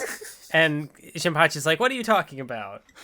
That's right, because this would have been publishing around the same time as or I think it was 2011, so it would have been a year or two after the Paramount War, I believe. Well, see, that was also something I just realized, like, as we were doing the podcast, because I was thinking about the 4 Devas arc, and I was like, so, because I remembered the Subodi Archipelago reference later, so I was like, wait, this was around the time that Bleach was going through, like, the climax of the Arrancar arc, Naruto had the pain stuff going on, One Piece had the war, so it was like 3 big massive series having big massive arcs, which really, and I was like, was Gintama also doing something in a similar time frame? Gotcha. Or was it like exactly it, like, I don't, if someone like had the dates, or I could look into the dates probably. It would be interesting. Well, because like that did help me contextualize like when Gintama is doing its like the Zangetsu stuff and this time skip stuff.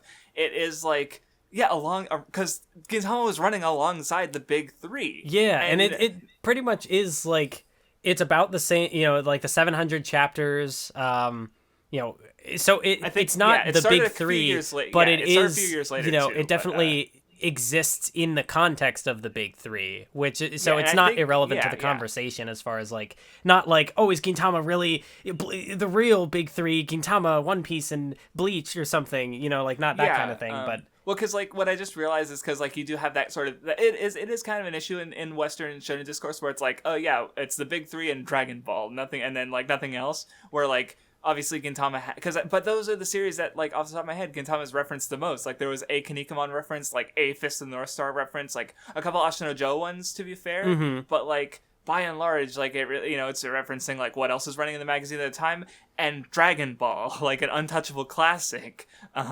So as far as, like, most common, like, shonen manga references, it has. Yeah, because, even on the same, like, the next page after they do the Saboti reference, there's more Dragon Ball references. Like, actually, it's because he's dressed as Yamcha.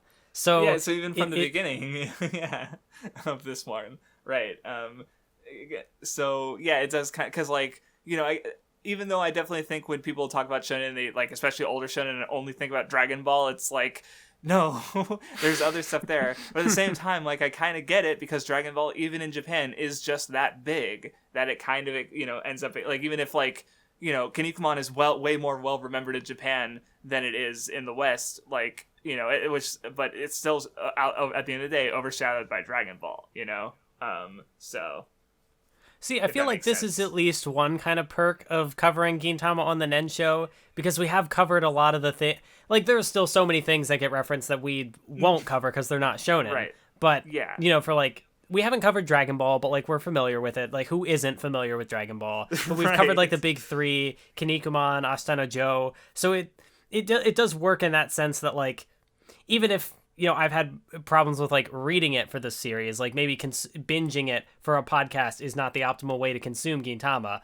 But in the greater context of the podcast, and also, like, what Gintama does with its references and stuff, it is an interesting sort of that's an interesting talk about factor. This series, like, if this was the first one we started with, it would have not been as good, because we wouldn't have had all these series to reference back to. Like, you wouldn't have read One Piece or Bleach. Neither of us would have read Kinnikuman. So, like, we would, even if it was just the one time it was referenced, like, we still had that reference, and, like, especially because that, like, compare that to Fist of North Star reference, the Kinnikuman reference was very fucking specific. Right? Yeah, like, it was because we've read it and we know Ashura Man and what the Ashura, his Kinniku Buster was, like, because we had, we were able to get that joke better. Where if it is interesting to be reading this meta series in a series of, like, podcasts that have already talked about a lot of these. So yeah, I agree, is what I'm saying.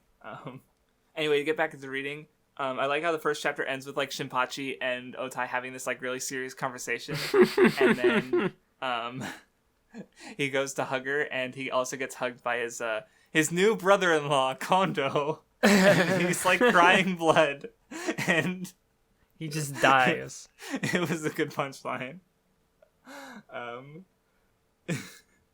And also him being, like, Shinpachi being pushed into the Shinsengumi is also pretty funny, knowing because we had the historical context given to us earlier, where his name comes from, like, a historical member of the real Shinsengumi, which was, like, an artifact, because originally the story was he was going to be the main character, and the Shinsengumi was going to be, the central focus. Yeah.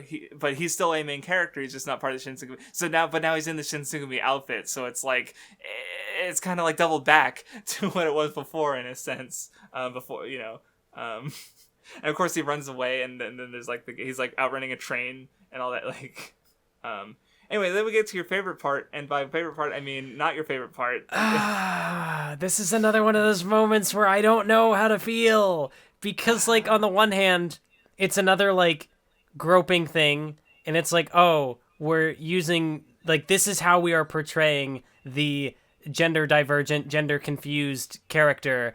But, like, on the other hand, what other story have I seen where, like, a character actually has, like, the bottom surgery and, like, is actually, like, changes part of themselves to, like, so there, it's the same thing I think I've talked about before, where, like, Gintama is doing things that definitely in, like, a shonen manga context, like, the fact that it is so specific to the body and, like, the parts, like, there is a degree to which, like, what other series have I seen that, like, explore that directly?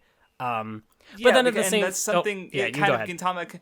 Is kind of something you can almost say only Gintama can do, because it already spends a lot of time on the grossness, or the not necessarily grossness, but like the intimacy of the human body, which is often portrayed in like a dirty humor kind of way, which is why I said it's grossness. But like, yeah, you know, yeah, not to say I've that, been using Kyubey the is word gross, crude, but, so it's all very crude, similar in that's that sort better. of Right, You know, I get and what so you're like, saying. and this is pretty, you know, with Kyubey, where it's like, oh, she's a really cute girl, but also, she's got, you know, lower parts now, and you know, which is you know, like Shinpachi's like, oh my god, and then like, well, the way that she kind of like brings up the Okama was interesting, because I didn't think about it until just now, but like, because we've sort of talked, like, you know, she wanted to protect Otai, and she thought she could only do so as a man, but the Okama are characters who like they protect while also sort of embodying both like masculinity and femininity. Like they're all really strong, but like there was even a joke during the four Devas about how, like, you know, or a line, maybe not joke is the wrong word, but like flowers are only for women and Okama,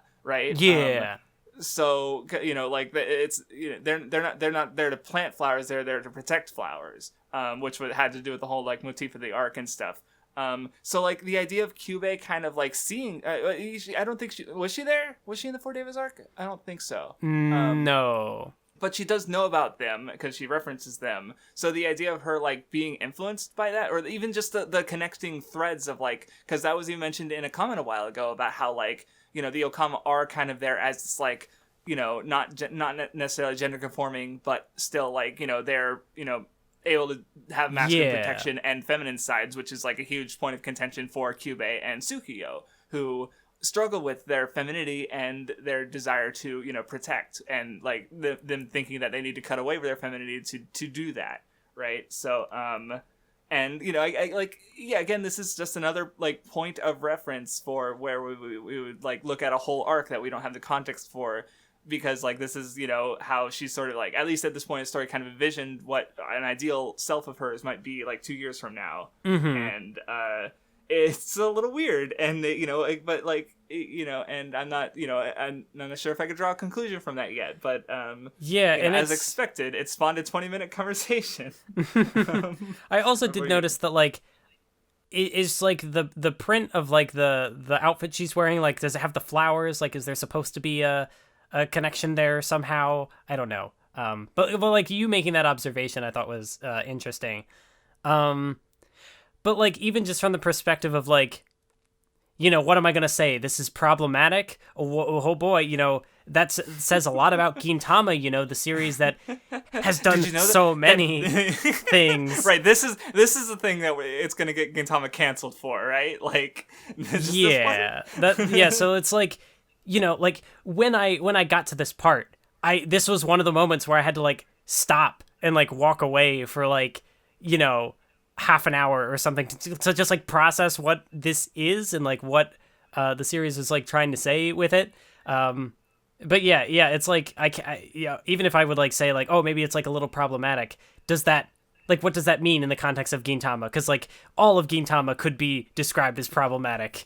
So it doesn't really quote Mathwiz. The problem is that we're reading it. No, I don't know. But yeah, it's like it's still the key that like you don't just call it problematic and then like stop the discussion there. Like, obviously there's a discussion to be had with Kyubey here, and we've had that. We're having one, at least. Yeah. Maybe not a conclusive one, but we're having one. So so yeah, like my reaction is a mix of like the gut reaction of like, why Sorachi, why? And even if but it, also like, there's also that degree to which I do appreciate the directness of it and the fact that it, you know, it's not like there's also the double-edged sword of like exploring things in a more subtle or something way where people who read the thing will be like, oh, this isn't a gender thing, or, you know. Yeah, my first thought was Alika. Alika. Like, oh no, Alika isn't there to explore gender. He's just, and I'm like, shut up. Ah! Well, yeah, like I'm not gonna say that like Kyubey is trans, because it's an unconcluded arc yet, and you know, there's still the whole thing with like the Okama, who, I mean, like, then at that point it just depends on your definition of trans and like what do these things mean. But it's like gender divergence. It's something different from the norm, and so, you know, like I would not call this like bad trans representation, because like I don't know if it is. So like it's more just not like I'm trying not to have a presupposed like judgment and like trying to think of like what all it could be. So yeah, that's my long-winded way of saying that like I have conflicted feelings on this, but overall like I think it's good, and like I think it is still like, you know, it still ties into the broader gender confusion of the character. So it's like I think like my net takeaway is that of something positive, and that like there is even if your initial reaction was pain. Yeah. Right. No, I get it, especially like, you know, considering, you know, you yourself are going through, you know, trying to, you know, what's the word I'm looking for? Understand your things. process. Yeah. There we go. Yeah, process your own gender. So it makes sense that when you see, you know, especially your favorite character in a series that, you know, you already have some mixed feelings on, potentially, like you even said, like maybe this final takeaway is, yeah, Gintama's problematic. Like that's a net emotional negative, like right off, or at least right from that initial thing. So I can understand why you'd want to step away. Even for just, you know, a little bit, just to sort of like prepare yourself. Like that can't be my net takeaway though, because like I shouldn't like have said like I said, like that there. could apply to many things in the series related, you know, disregarding gender. Like there are other things that the series does that it's kind of like but that like is Gintama, and like I'm aware of that by this point. So like if you know, this isn't going to be a moment that like, oh, drop the manga, we're done. You know.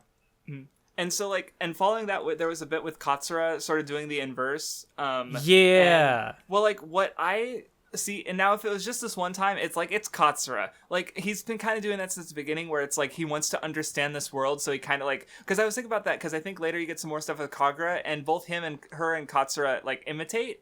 But with, like, Kagura, it's because she's a child, and so she's, like, imitating her, maybe not the best, you know, parent and older brother figures. But with Katsura, he imitates, you know, because he wants to better understand this world that he kind of like does, you know, he's a terrorist. And that he disagrees with it. But, that's where like his dynamic with Elizabeth comes in, you know, in Amanto. So there's like that degree of like understanding. Or even getting Elizabeth as a pet was emulating Gintoki getting Sadahara. See, I feel like I maybe talked about this in the first reading, but it's been so long I don't remember. But thinking, because I haven't thought about it in a while, but like thinking about this joke, I'm like, okay, you know, like there's Katsura kind of like imitating Kyubei's, you know, gender, you know, struggle, even though Katsura, but then a couple chapters later, Katsura is disguised as like a maid. Yeah. And I was like, wait a minute, that's the second time in like 5 chapters that you have like Katsura, you know, exploring femininity as a character who's like, he's just a long-haired guy, but like, I wonder if this is going to become a thing.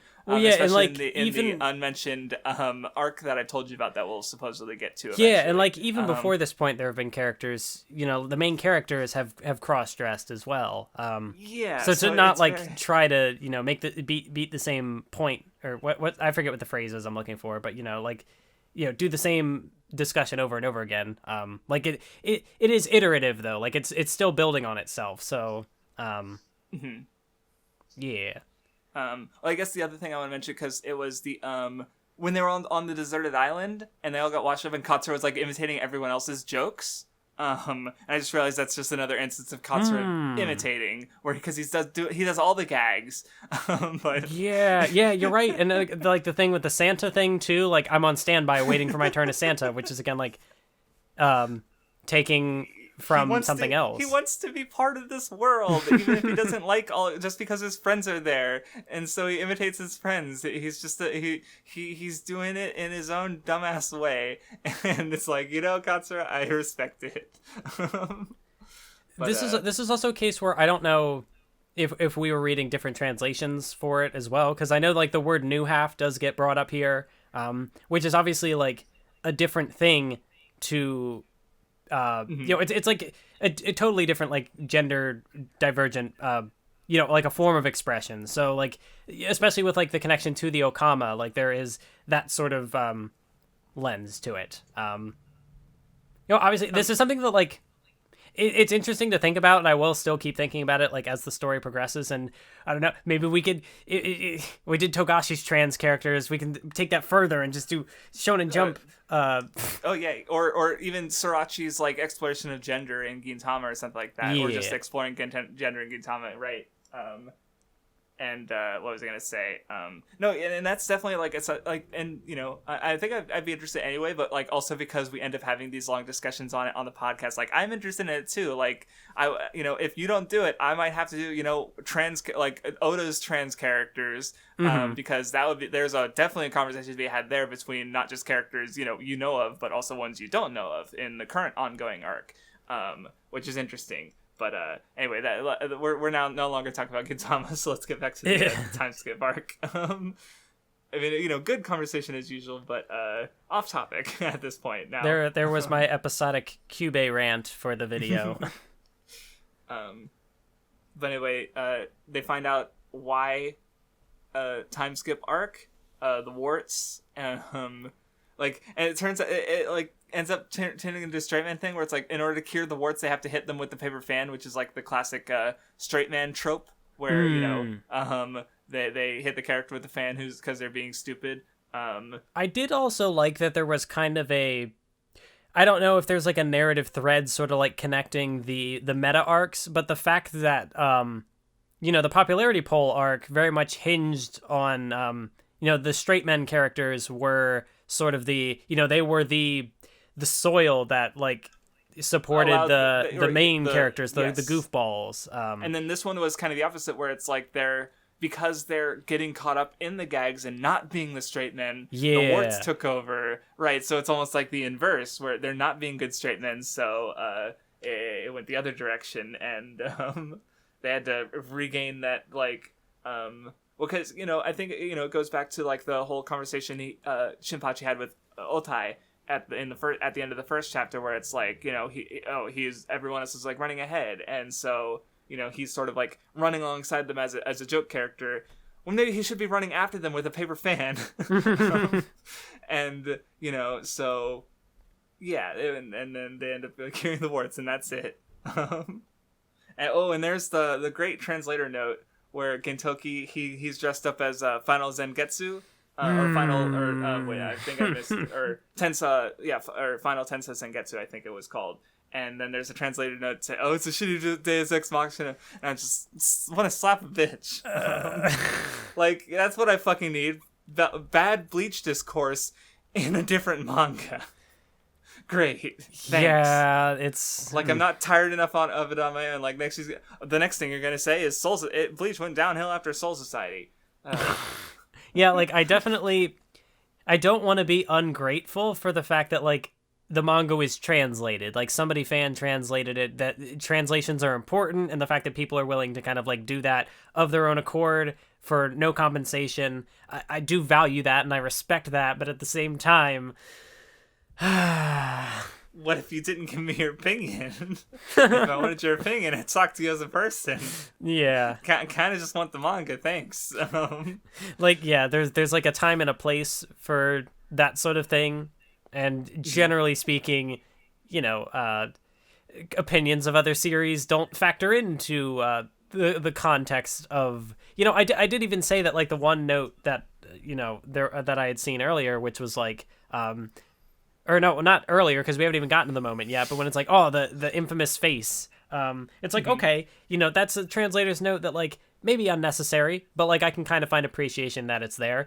This one, okay, so I know that, like, the translator doesn't like Bleach, or if there was, like, a group of people working on this, nobody thought to, like, prevent that from sneaking in there. And obviously the difference is like, well, this is a negatively skewed translator note, where the later one it's more like just like neutral skewed, or neutral, or presumably positive, because the way they call it, like, an iconic moment is, I would assume it's not at least not negative. And I don't care. I don't want to see negative takes. I don't care, because I'm just gonna disagree because it's gonna be wrong.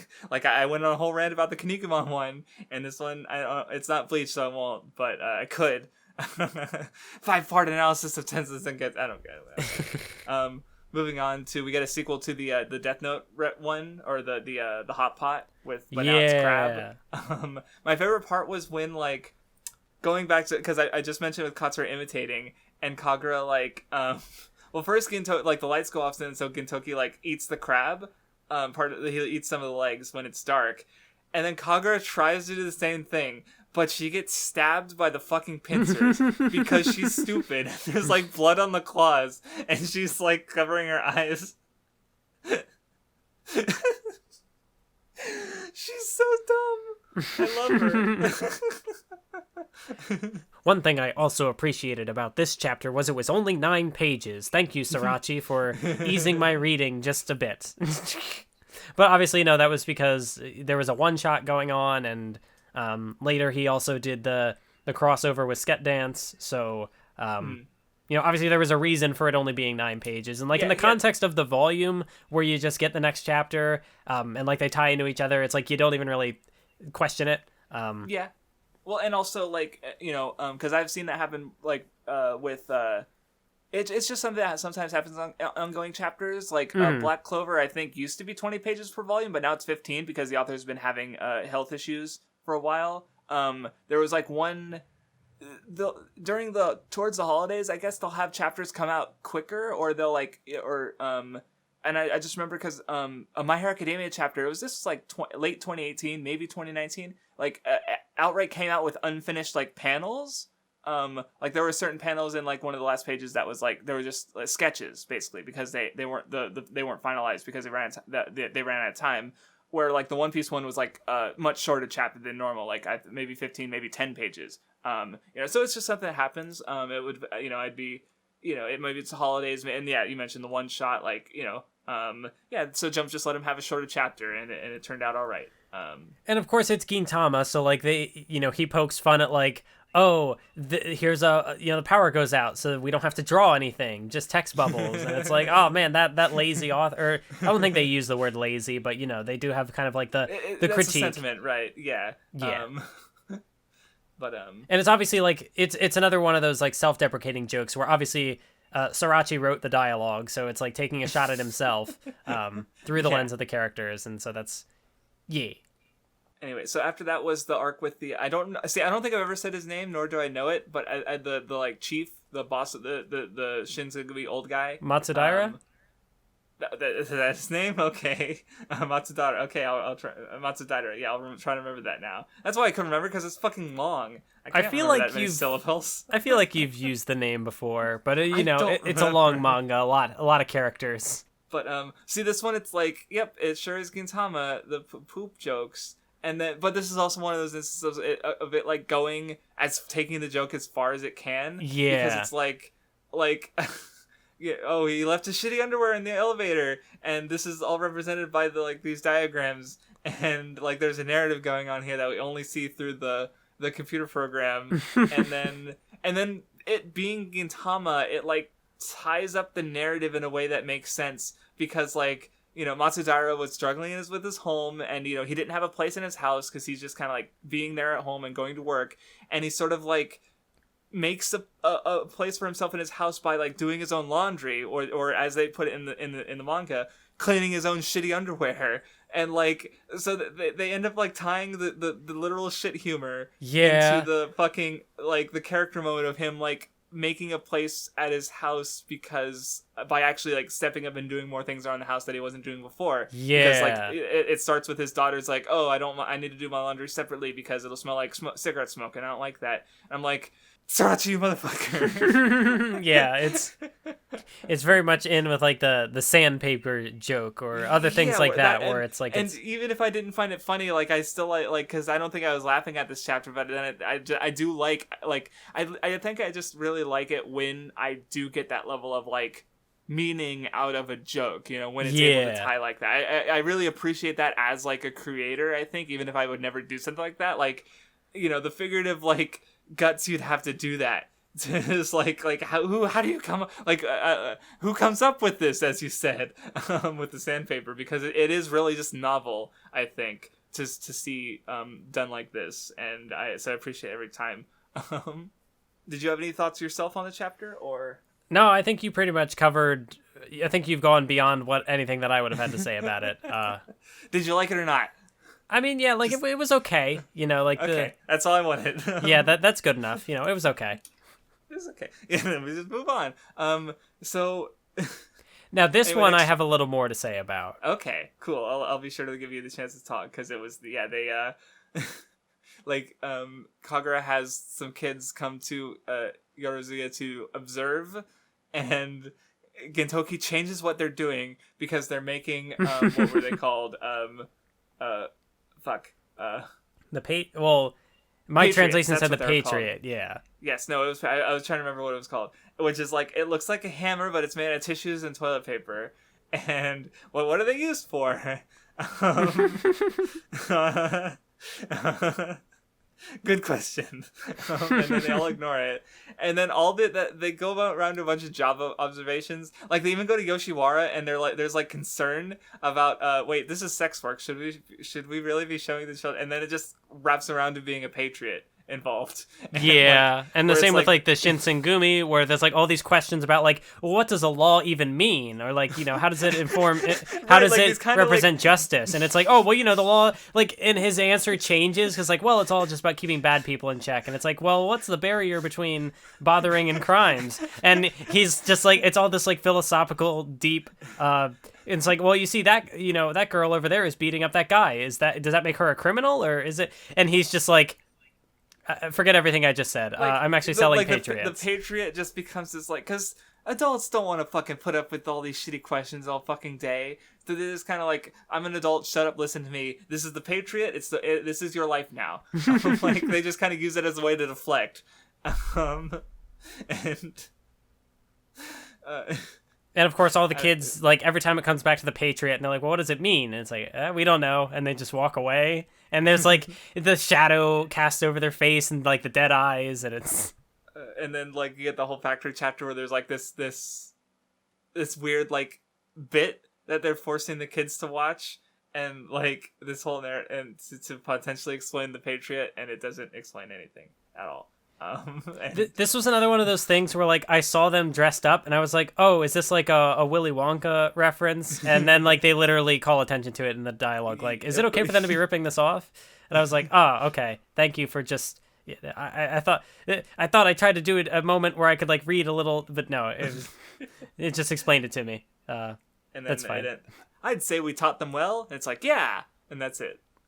They all agree, job well done. I also like the gag where the characters, like, you know, Sachan and Tsukuyo show up and they're like, oh my goodness, it's like the Patriot Factory. And then they get shot and Hijikata's like, yes, I'm security, I'm taking care of that. And then he gets shot and then it's Gintoki who's the boss and then he gets shot. And it's just like... It all circles around back to Cockroach, but it's... yeah, this was indeed... a couple of chapters. Well, what I thought was interesting about this chapter, you know, I might not have had anything to say about like other, like there's probably other cultural things you can read into other chapters too that I just like don't have the knowledge of.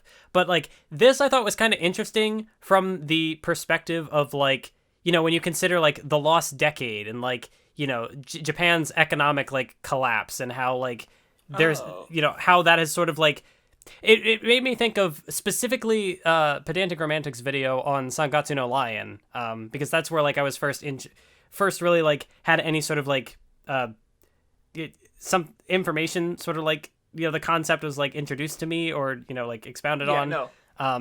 But basically how like, you know, you have this like generation of people who, you know, were like promised like economic success and, you know, you have to, so very much like the salaryman mentality of like, you have to, you know, good grades to get good college, to get a good job, to get money and you succeed in life. And, you know, obviously with the economic collapse, like that doesn't work because like, if it's like, what are you working for? What are you going to?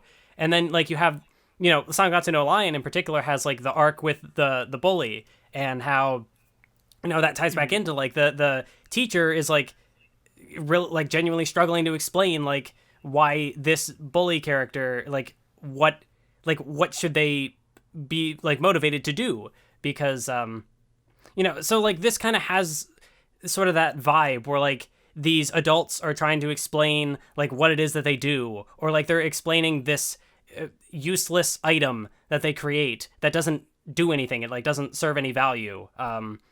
And so like you have the characters who are like disillusioned by that, and the adults, or, you know, like the main characters like not knowing how to like explain, you know, this thing to like get the kids interested, to like motivate them to go and yeah. work and like sell Patriots or whatever. And I just thought it was like interesting. There's probably more that I'm missing that well, even just from what you said, it's like, yeah, no, I understand where you came from, the connection, because like just the idea of showing kids around two places is that like promise, like, oh look, you can do this and be successful.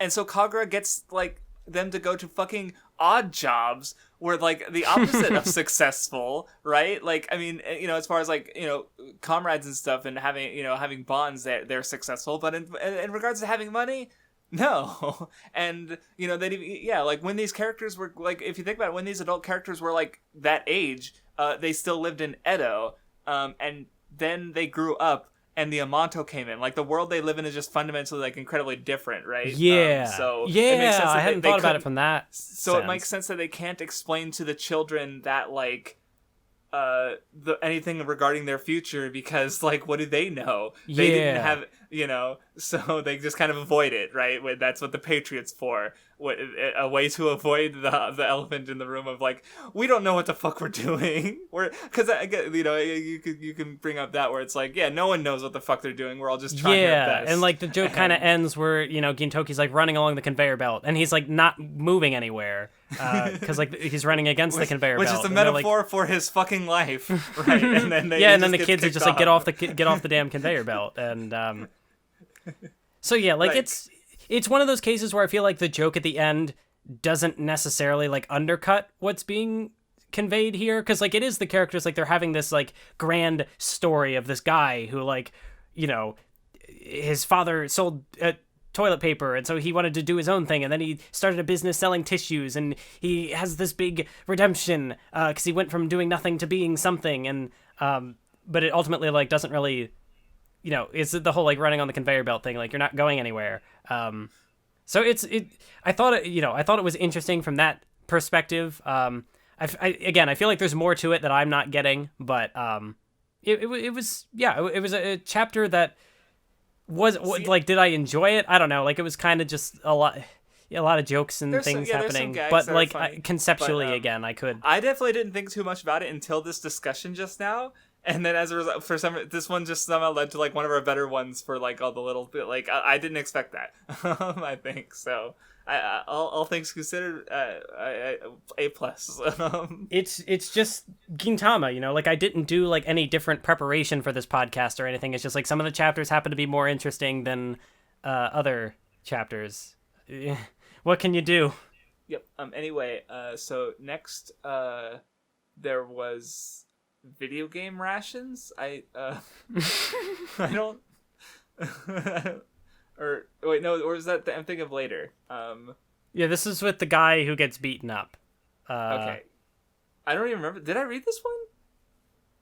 Oh my god! Did you skip the comedy chapter? Craftsdwarf fake Gintama fan. I'm looking at it. I just don't remember anything from this one. No, yeah, it's the guy. Yeah, he gets beaten up, and like that's his thing, and so like he goes to all these different places. Like he's new to Kabukicho, and so he's like seeing everybody and like trying to help them out, but they just beat each other up. And there's like the whole message of like, I'm dying. Oh no! Gintama's finally getting to Mathwiz. She can't take it anymore. But this is why you don't lead the reading, because you start to die. Leading the reading is poison to you. But yeah, like there's the point at the end where like he, you know, like what he does, he exists to be, you know, like people, it's a chance for them to like vent their aggression and like get stuff like out of their system so they can like live better or something like that. But like with the characters in Edo, you know, they don't really like harbor those that like emotional, I don't know, like they don't suppress their like feelings. They just kind of do it, you know, like the characters like beating each other up and, you know, just being super violent. You know, it's like there aren't really like any urges that they suppress or anything that like he could help them with. Yeah, I forgot. It's a Fight Club reference. Oh, that makes sense. Yeah, because that's what, the society is stifling, so the Fight Club is sort of a way for them to just, like, beat the shit out of each other and get out that kind of, like, aggression. But, considering the characters in Gintama, they don't need that, right? That makes... And again, I guess that also kind of makes it kind of like an interesting, like a next step going off of, like, the last chapter focused on the kids and, like, the economic anxiety, you could say. And so this then focuses... Anxiety. Yeah. See, I saw the video game cartridges, and I think my brain went to a different chapter, but I don't remember what that chapter was. That's fair, yeah. So I didn't remember a lot from that one in the first place. But anyway, then we get Hidoro. I did also, before we get to Hidoro, I did like the one little joke where it's like, Katsura's like, the time to rise has come. We're gonna take action against the Bafuku mongrels, and then it's just like, we're gonna flip the toilet paper so that it's the other side, and it's just like, you monster. Is there a more evil character in this manga than Katsura? Anyway, that's funny. Hidoro time. Yeah, Hidoro time. He's wholesome as normal, even though he's not necessarily trying to be, and no one accepts it. And he gets bullied. Is there something about his character that is... Oh, wait, never mind. I literally see the... I see the translator's note where it's like, he refers to himself as like, your neighbor Hidoro, and it's like, oh, my neighbor Totoro. Haha. I don't remember if I picked up on that before until like this time the reference is pretty, it's me, your neighbor, Hidoro. And yeah, I mean, I don't think I like this one more than some of the older, Hidoro chapters, but like I don't know, for some reason the gag where like one of them puts on like lotion and he's like, oh, it feels like I'm burning, like for some reason that one I thought was funny. Something about just like he's sitting there on fire. I mean, one of the jokes is like the cold water freezes the parts of the guy, and so like, oh, Kondo is the guy now. That was weird. That was weird. It was a joke. Yeah. And yeah, they just kind of get bullied, but then like I do at least like the father kind of admitted like, damn, I'm having a fucking horrible time here, but at least my son is like, and he can live here, and he's found people, like it's it was a wholesome ending, but yeah, I didn't like it as much as some of the earlier Hidoro chapters. I don't know. Has my novelty on Hidoro wore off? Have I stopped becoming Hidoro stan? I don't know what my identity is anymore. Like Sorachi's given me what I wanted, but it just tastes it tastes like ash in my mouth. I guess this is why you don't accomplish your dreams, because there's only disappointment. It's not about the destination; it's about the journey. Craftsdwarf. Exactly. I didn't remember the lesson from Hunter x Hunter. I'm a failure. All right. So anyway, we get another classic Gintama arc where so they go this drinking. Is the one where they reference fucking, I don't remember, Ichigo 100%, right? Yes, you're right. Because it's like a harem thing they're doing, sort of. Right. But because I think they bring up one character, and then they bring up the two main love interests of Ichigo 100%, and then they bring up Rao from Fist of the North Star. So, but anyway, so Gintoki gets fucking wasted and wakes up in bed with fucking Otose. Whoops, we can't get published in Shonen Jump anymore. Yeah, they finally got canceled. Gintoki, he did it. I said that Gintama couldn't get too problematic. Well, it happened. Gintoki did it. He had the scandal of the century. Ooh. And then it turns out he didn't just have sex with Otose. He had sex with everyone. And he's just like, oh fuck, and then he has to take responsibility, and like, yeah, it is kind of doing like a harem parody, but it's like, what if the main character did the thing that they shouldn't do? And so like he gets, but it's one of those cases where like, obviously at the end, it turns out that he didn't actually do it, and they were just like trying to get him to stop drinking. But like as the jokes are happening, it's like, you know what? This is one of those cases where, like, the character like the joke being that the character gets beaten up and made fun of. This is a case where it's like, you know what?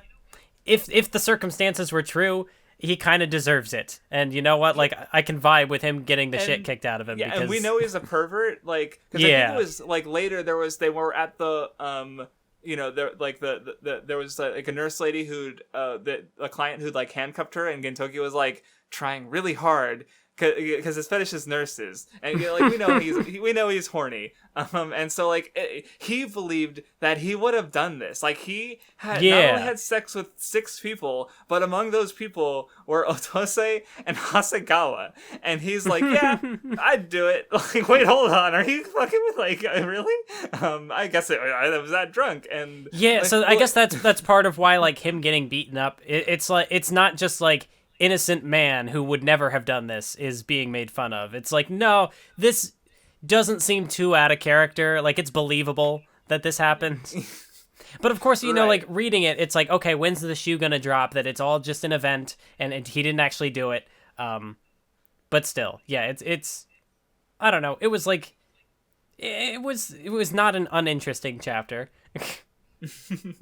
Well, like, and I like how Hasegawa's handled with it was funny. Like, I'm looking at the row house that they were living in, and like, there's clearly like another room there that could be used with another person, but instead he lives in the dog house. Like, he doesn't get a real house. He's the pet. Like, he doesn't. What? That's his life. He's always in the doghouse. And fucking. Both literally exactly. and metaphorically. And they're just like using this as an opportunity to bully the fuck out of Gintoki, and he's just getting shit on. And then there's another joke about like they're not telling the others that they're married to Gintoki. So instead they're saying that they're married to one of the 7 warlords of the sea. Yeah. so what I need fan art of all 6 of them like paired up. Like, I want to know who gets paired up with who. Okay, like, this is important. Okay, right? I don't know. I just thought it'd be funny to see that. Like, put them in wedding dresses and have all the warlords be But confused. also, which iteration of the 7 warlords? Exactly right, because like by the time Crocodile gets kicked out, we haven't even seen all of the original first 7 warlords, and now like aren't there even 7 anymore? No, because people have been kicked out and not replaced yet. So well, who were the warlords at the time of this publishing? I don't. Okay, we're off topic, but oh, that's right. And there was a whole gag with the where they went out and he's like on a date with multiple people, and like they accept like, yeah, this might be this sex doll is clearly Gintoki, and he's like controlling them, and it just keeps going and going. It's like, holy shit. And then he was pranked. It was a ruse. You idiot, you trash Gintoki piece of shit. I'm a little behind, but I'm looking at like the joke where like Otai is like, I left all the neighbors a gift, and it's like, she cooked something, and like Kyubei ate it and is like, I'm poisoned, and it's like, oh, but you don't even know that it's made by Otai. But like, if the whole thing was just a joke, did she know? Did she know that it was Otai's cook? Was this part of the bit? Was this part of the bit? That like, yeah, that part of the bit would have been like she would have been in the same apartment complex, but she might not have known that it was her food given to her. Or something. Like, they wouldn't have known all the details, basically, even if they had the broad picture. I can't imagine that Kyubei would play along with the joke that because it's Kyubei and Otai. That's true, right? Yeah, but it's also part of like. But if she doesn't know, then that's like that's a tragedy, because like she's even the whole warlord conversation is like, I don't think Gintoki was there. Like, they're having this conversation independently, and they're just like, but it doesn't fit with their bit because they're supposed to know already. Yeah, unless they were all acting under pretense, like, what if Gintoki is listening? Like, that would make sense. But it's just a kind of concession you have to make with the humor, and it's funny, so it's fine. But and even if I didn't find it funny, like, I just kind of accept that, like, someone else probably does, and, like, there's probably limits, but at the end of the day, like, if it's funny, and that's fine. And see, I'd seen the face, like I'd actually seen the page. I knew that he slept with Otose allegedly at some points in the manga, but I didn't know it got referenced to, it happens again at the end of the arc where he, after he gets pranked again and he just, but now he's got the bow tie. And, so that was new. Oh, I also did like the thing where, they're all in the theater and there's like, it's cutting around. He's like, oh no, all the puppets are dead. Things are going terribly. And the panel of Otai, she is just this monster. Like, what? It's right. Like everyone else is fine, but like it's not even the usual like Otai is smiling, but it's obviously like restraining emotion and like it's that kind of like intimidating smile where it's like she's not happy. It's just like this is what happens when she doesn't hold back. Like she is just a demon. The true Otai has shown itself. So yeah, it's fun. I saw that too, and I noted it, but I didn't say anything. But it's funny stuff. Anyway, after that we get a different prison. Like though I like this one interaction. Where Gintoki like meets like the tough guy of the prison, and he's like making a fool of him by being Gintoki, like, you've got jellyfish on your shoulders. Like, he's telling him, like, he doesn't know, like, it wasn't a stylistic choice. And he just embarrasses him. And then, yeah, we get the serious narrative with the letters. It was also interesting, because, like, here's another recurring character who seems like will only show up in prisons, which is, like, a very specific context to have a character, a recurring character in. But, like, the fact that now this is the second time, it had, like, a prison break joke as the title, but here's, like, a recurring character again, but it's just him playing off of a different person, like, instead of Katsura, this time it's Gintoki. It's interesting. No, yeah, it's like, yeah, because it's bringing back that old character in the same context, but in a different context at the same time, right? So it's like it makes sense, but it's also like, oh hey, it's that guy. It's neat. Oh, that's right. And this is also where you get. This is the chapter title I've seen the most times, even before I read it. And it's a 340. It's like, sure, Prison Break season 2 still had some prison breaking, but then it was or no, I think this is mistranslated because the way I've seen it was always, sure, in Prison Break season 2, they might have been out of the prison, but the title still works when you realize that society is the prison. Yeah. And, which, like, I've always just seen that one out of context, and because it's and so it stuck with me, like, to the point where I can still remember it, even seeing this translation that doesn't quite, it's getting the point across, but it's also like weirded wordly. So I was like, oh, I was trying to read it, and I'm like, wait, that's not the one I know. Did you just say weirded wordly? Moving on. Running away from my mistakes, just like Gintoki runs away from his I don't know.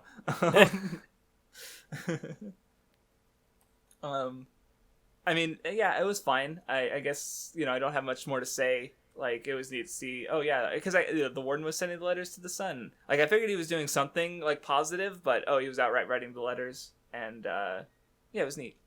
I also got like a little confused, I think, by this is another case where I'm not sure if I just misread the translation or if the translation was like awkward. But was there an implication that he was the sun the whole time? But I didn't. I didn't get that. Well, I think they said that the son died like 10 years ago or something like that, right? So, I didn't, maybe, but I didn't pick up on that if that was the case. So, and maybe it is a translation issue, but yeah, I might have just misunderstood it. Anyway, the next one they get a cursed Blu-ray player. I forget how like the ring was referenced a lot, it just is in general. Like I've never seen it, so but I recognize like. Oh yeah, there's a well. Girl crawls from the well. It's a fucking ring reference. And then it turns out like she's like an angel, and yep, she kind of becomes a GPS. And yep, I guess that was it. I forget that one kind of ends abruptly. Actually, now that I think about it, I kind of like I didn't forget the chapter, but for some reason, like in my head, like I thought it went on longer, and it just didn't. Like that was just the end.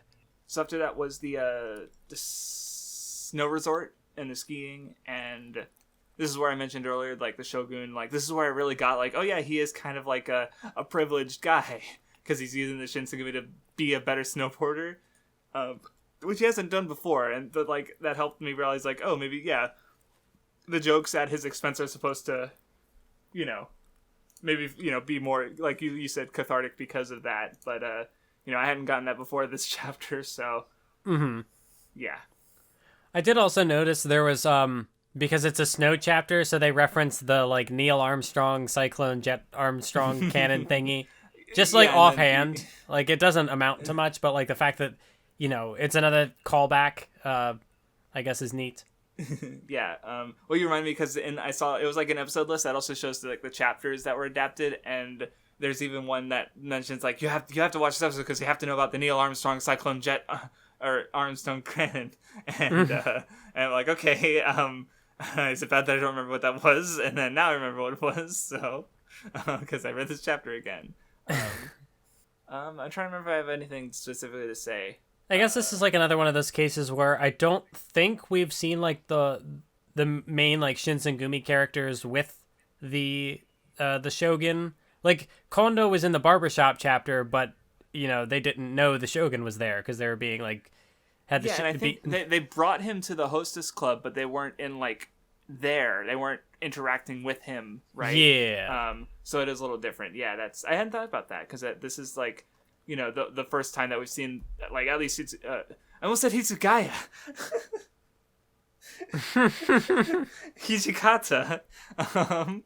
And Okita interacting with him, right? But yeah, I guess I didn't have that much to say about this chapter specifically. I mean, there's like another joke with Katsura where he's like, I've been on standby underneath the snowball the whole time. And it's just... Katsura's a dork. Anyway, after that, we get the dating sim arc. With where there's the DS game that everyone's playing, and it makes their waifu real. Like the outcome of this arc, like it's in some regards like predictable, like because it makes sense. Like of course that would be the message that like that's the real the only thing message that you can have, right? Like no, the message is be escapist. Die for your waifu who isn't real. Like no, it's not gonna. There's only like one message you can do. But then like obviously it's Gintama, so it puts its own like unique spin on it, I guess.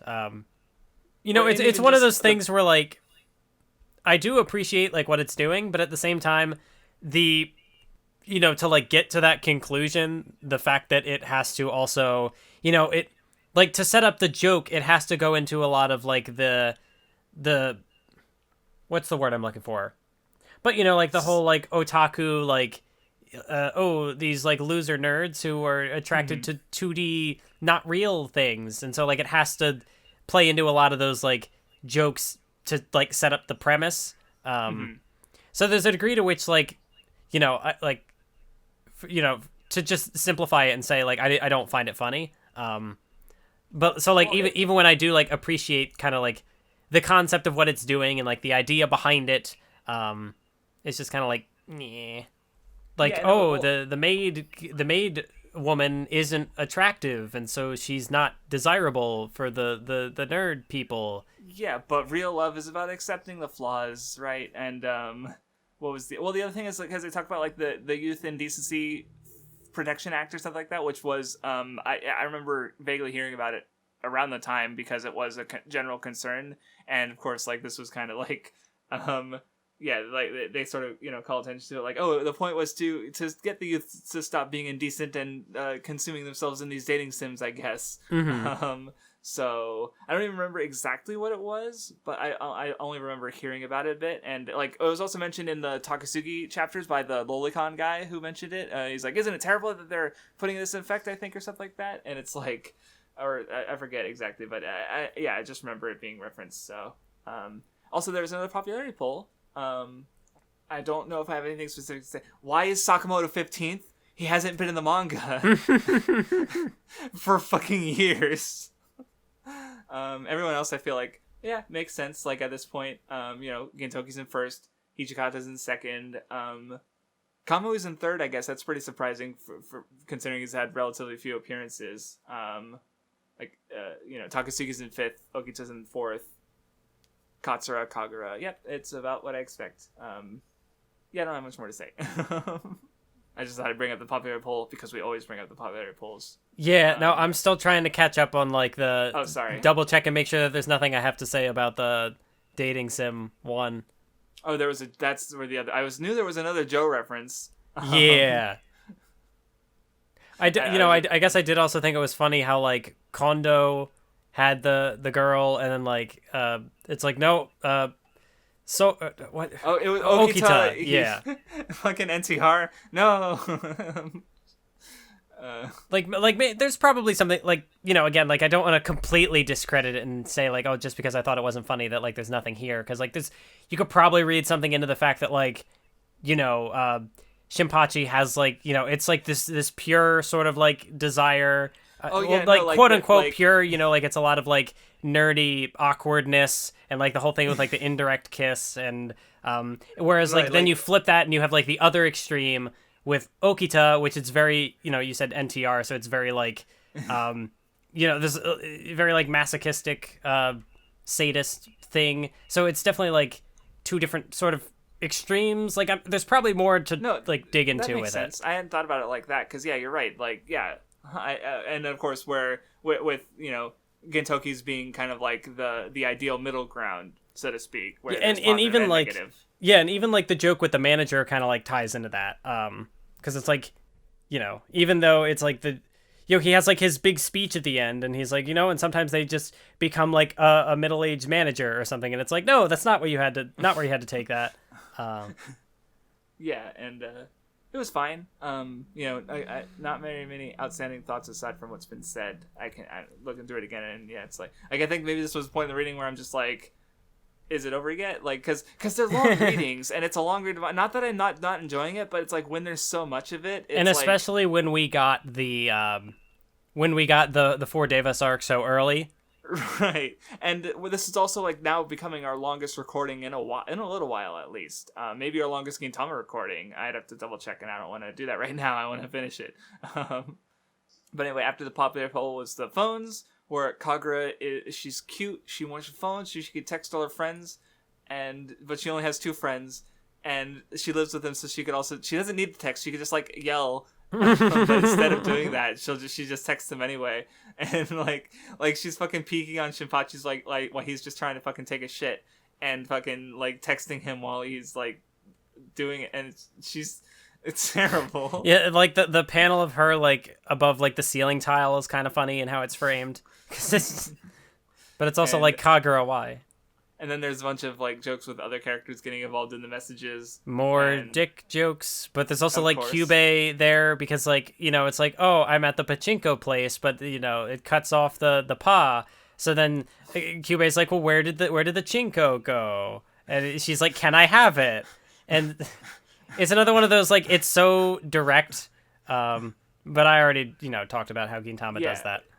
And then it turns out the phones were, like, belong to this, an old guy who'd lost his wife and who's using them to, like, well, first he kidnaps Kagura, kind of, like, she's, like, casually tweeting, like, oh, look, I'm hanging out with this old dude, and she's like, I have her, but he's also getting, like, there's the one of, like, where she, like, kicks him into, and he hits the, wall. And like, yeah, you sure are kidnapping her. Like she couldn't turn around the situation instantly, and she, and yeah, comedy turns into the serious drama stuff, and it's neat. He gets the response and is able to sort of like, move on. Did you have anything more to say about that arc? Not really. Yeah, I didn't either. The next one, I had at least one thing to say about the arc, because it's, we go back to, we've been talking about it a little bit before, but Katsura, Elizabeth's gone. Elizabeth ran away, for real. And, also Elizabeth is an alien who, is part of, like, the scouting force of a, to scout Earth before the actual full-on fucking invasion.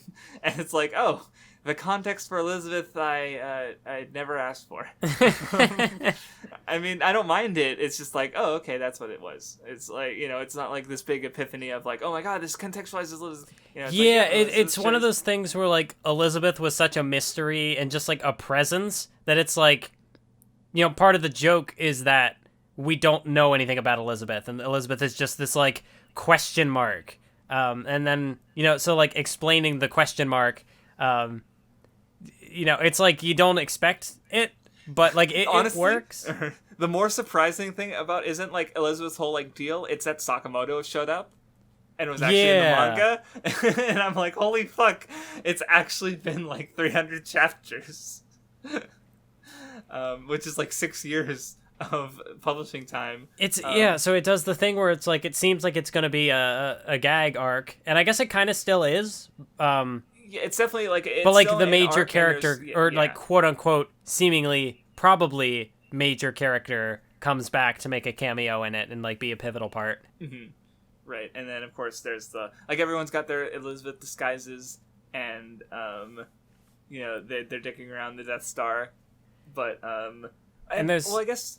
Or go on. Well, because there's also like the framework of like the picture shows, and how there's like the character with that. I feel like there was more that I didn't like understand with it, but like that's also like the way that it ends. I'm kind of confused, like because it was like told as a play, so it's like were the events real or was it just a play, or is it both?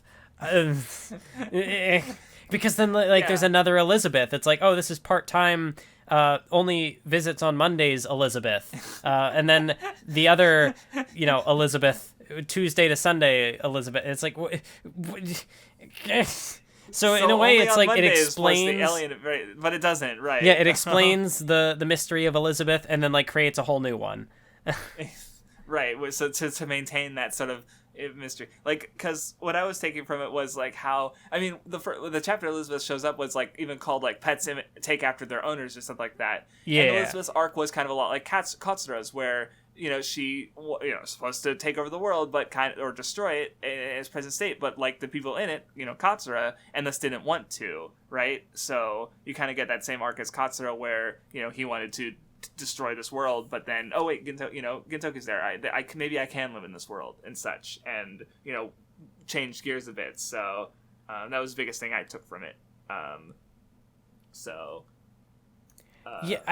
This was also where I think maybe I could see like more influence from the anime like being there, because like it is, it's even referenced like in the manga, like, oh, Sunrise owns Gundam, or I don't know, own is the word I was looking for, but Sunrise produces Gundam. So like, right. Even if it's like it has all this blatant Star Wars imagery, it's like, well, it's also got all these connections to Gundam, so it's like they can't sue us because they'd also both properties are produced, or like the Gundam and Gintama both produced by Sunrise, so it makes it more complicated. Like the heads of the Gundam mechs are censored. But wait, I do, because I did mention it to you that I'm aware of this. But yeah, because Sunrise is the studio that does both the anime adaptation for Gintama and Gundam, they can I guess reference it more. Mm-hmm. So I don't know how this was adapted though. Because it's a manga, so it's not they don't own Shonen Jump, so Shonen Jump maybe can't reference Gundam as easily, even if the anime could, which is weird. But okay, so. Did you read the Sket Dance crossover? Or I did not. Okay, I just wanted. I didn't have anything to say about it because like they referenced I just remember that there used to be a lot more crossovers. I feel like in Jump, because I remember there was Cross Epoch, which was One Piece and Dragon Ball. They reference in the Sket Dance crossover. It's actually there's a big part of it is a reference to the One Piece and Toriko crossover that would have they reference it directly. But then one crossover that was fun was it's like Nisekoi, the harem anime or manga and anime with Haikyuu, or yeah, well, one of the funny parts there is that like because Haikyuu has like very few female characters and Nisekoi has a lot of female characters, right? So that like that was part of the joke. Or a gag with it, and yeah, it was an interesting crossover, and it was funny. There was another one. It was like by the Food Wars author, but it had a bunch of a handful of Jump female characters, including Kagura and Nami and Chika from World Trigger, and who else was there? I feel like there was more that I can't remember right now. Yeah, so they used to be more common, I feel like, and just reading this guy. I haven't read Sket Dance, but I decided to read the crossover because it reminded me of how like. There used to be more common, but I feel like there hasn't been one in a while that I remember. So I just thought I'd mention that. But anyway, that about covers it, unless you had any more thoughts, because I kind of sped through the last stuff there. Yeah, I mean, I will say, like, I'm curious as to how, like, the anime would have adapted this arc, because, like, the manga definitely made a distinction in some cases where, like, okay, this is dialogue being conveyed through the signs versus, like, okay, this is probably a character's, like, inner monologue, or they have some other means of communicating. But, when... in a manga, obviously, it works with the signs because they're basically just dialogue bubbles. Functionally, for the way manga is consumed, that's just what they work as that. But, like, in the anime, especially since we watched, again, the Benizakura movie. Which had Elizabeth, yeah. Yeah, and it just... we were actually able to see that gag conveyed in animation and, like, how the anime they just, would like, do linger, it. She holds up the sign and they linger on it, and that's just, right, which is different from how they talk, yeah, so it was interesting, because we were even talking about, like, I wonder how maybe it was something else, because well, yeah, there was the other gag where Elizabeth actually talks and is, like, like, I'll kill you or something, and it's, in the manga where it's, like, you can envision whatever voice, so that makes it funnier than when, someone has to actually... you don't have that sort of level of imagination with the anime, so we kind of agreed that it wasn't quite as funny as the manga, even though overall the movie was really well adapted. So this could be an arc where, like, I could see them, like, okay, for this arc we'll make an exception because there are so many signs, we'll actually, like, have people do the dialogue for it, or did they actually stick with the signs? They could have just done the signs with Elizabeth, but other characters, like, have voices, so they could have done that. So they but anyway, so that about covers it for this reading. So next time is Courtesan of a Nation, chapters 361 to 433, so another longish reading. Actually, I think it's slightly longer than this reading.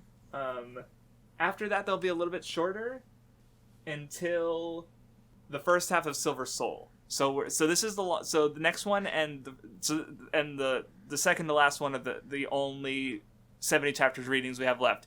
It'll be a little easier from here on out because we are halfway done through, like I said before, halfway done with the reading, halfway done with the episodes, halfway done with Gintama. Yay!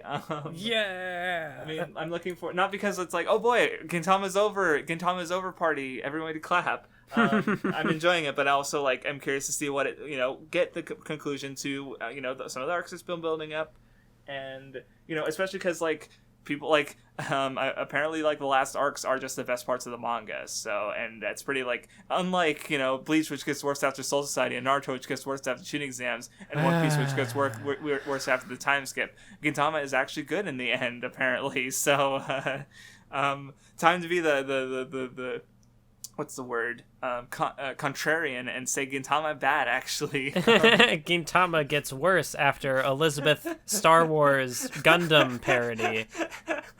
Wouldn't that be tragic? Anyway, thank you for listening, and we will see you next time.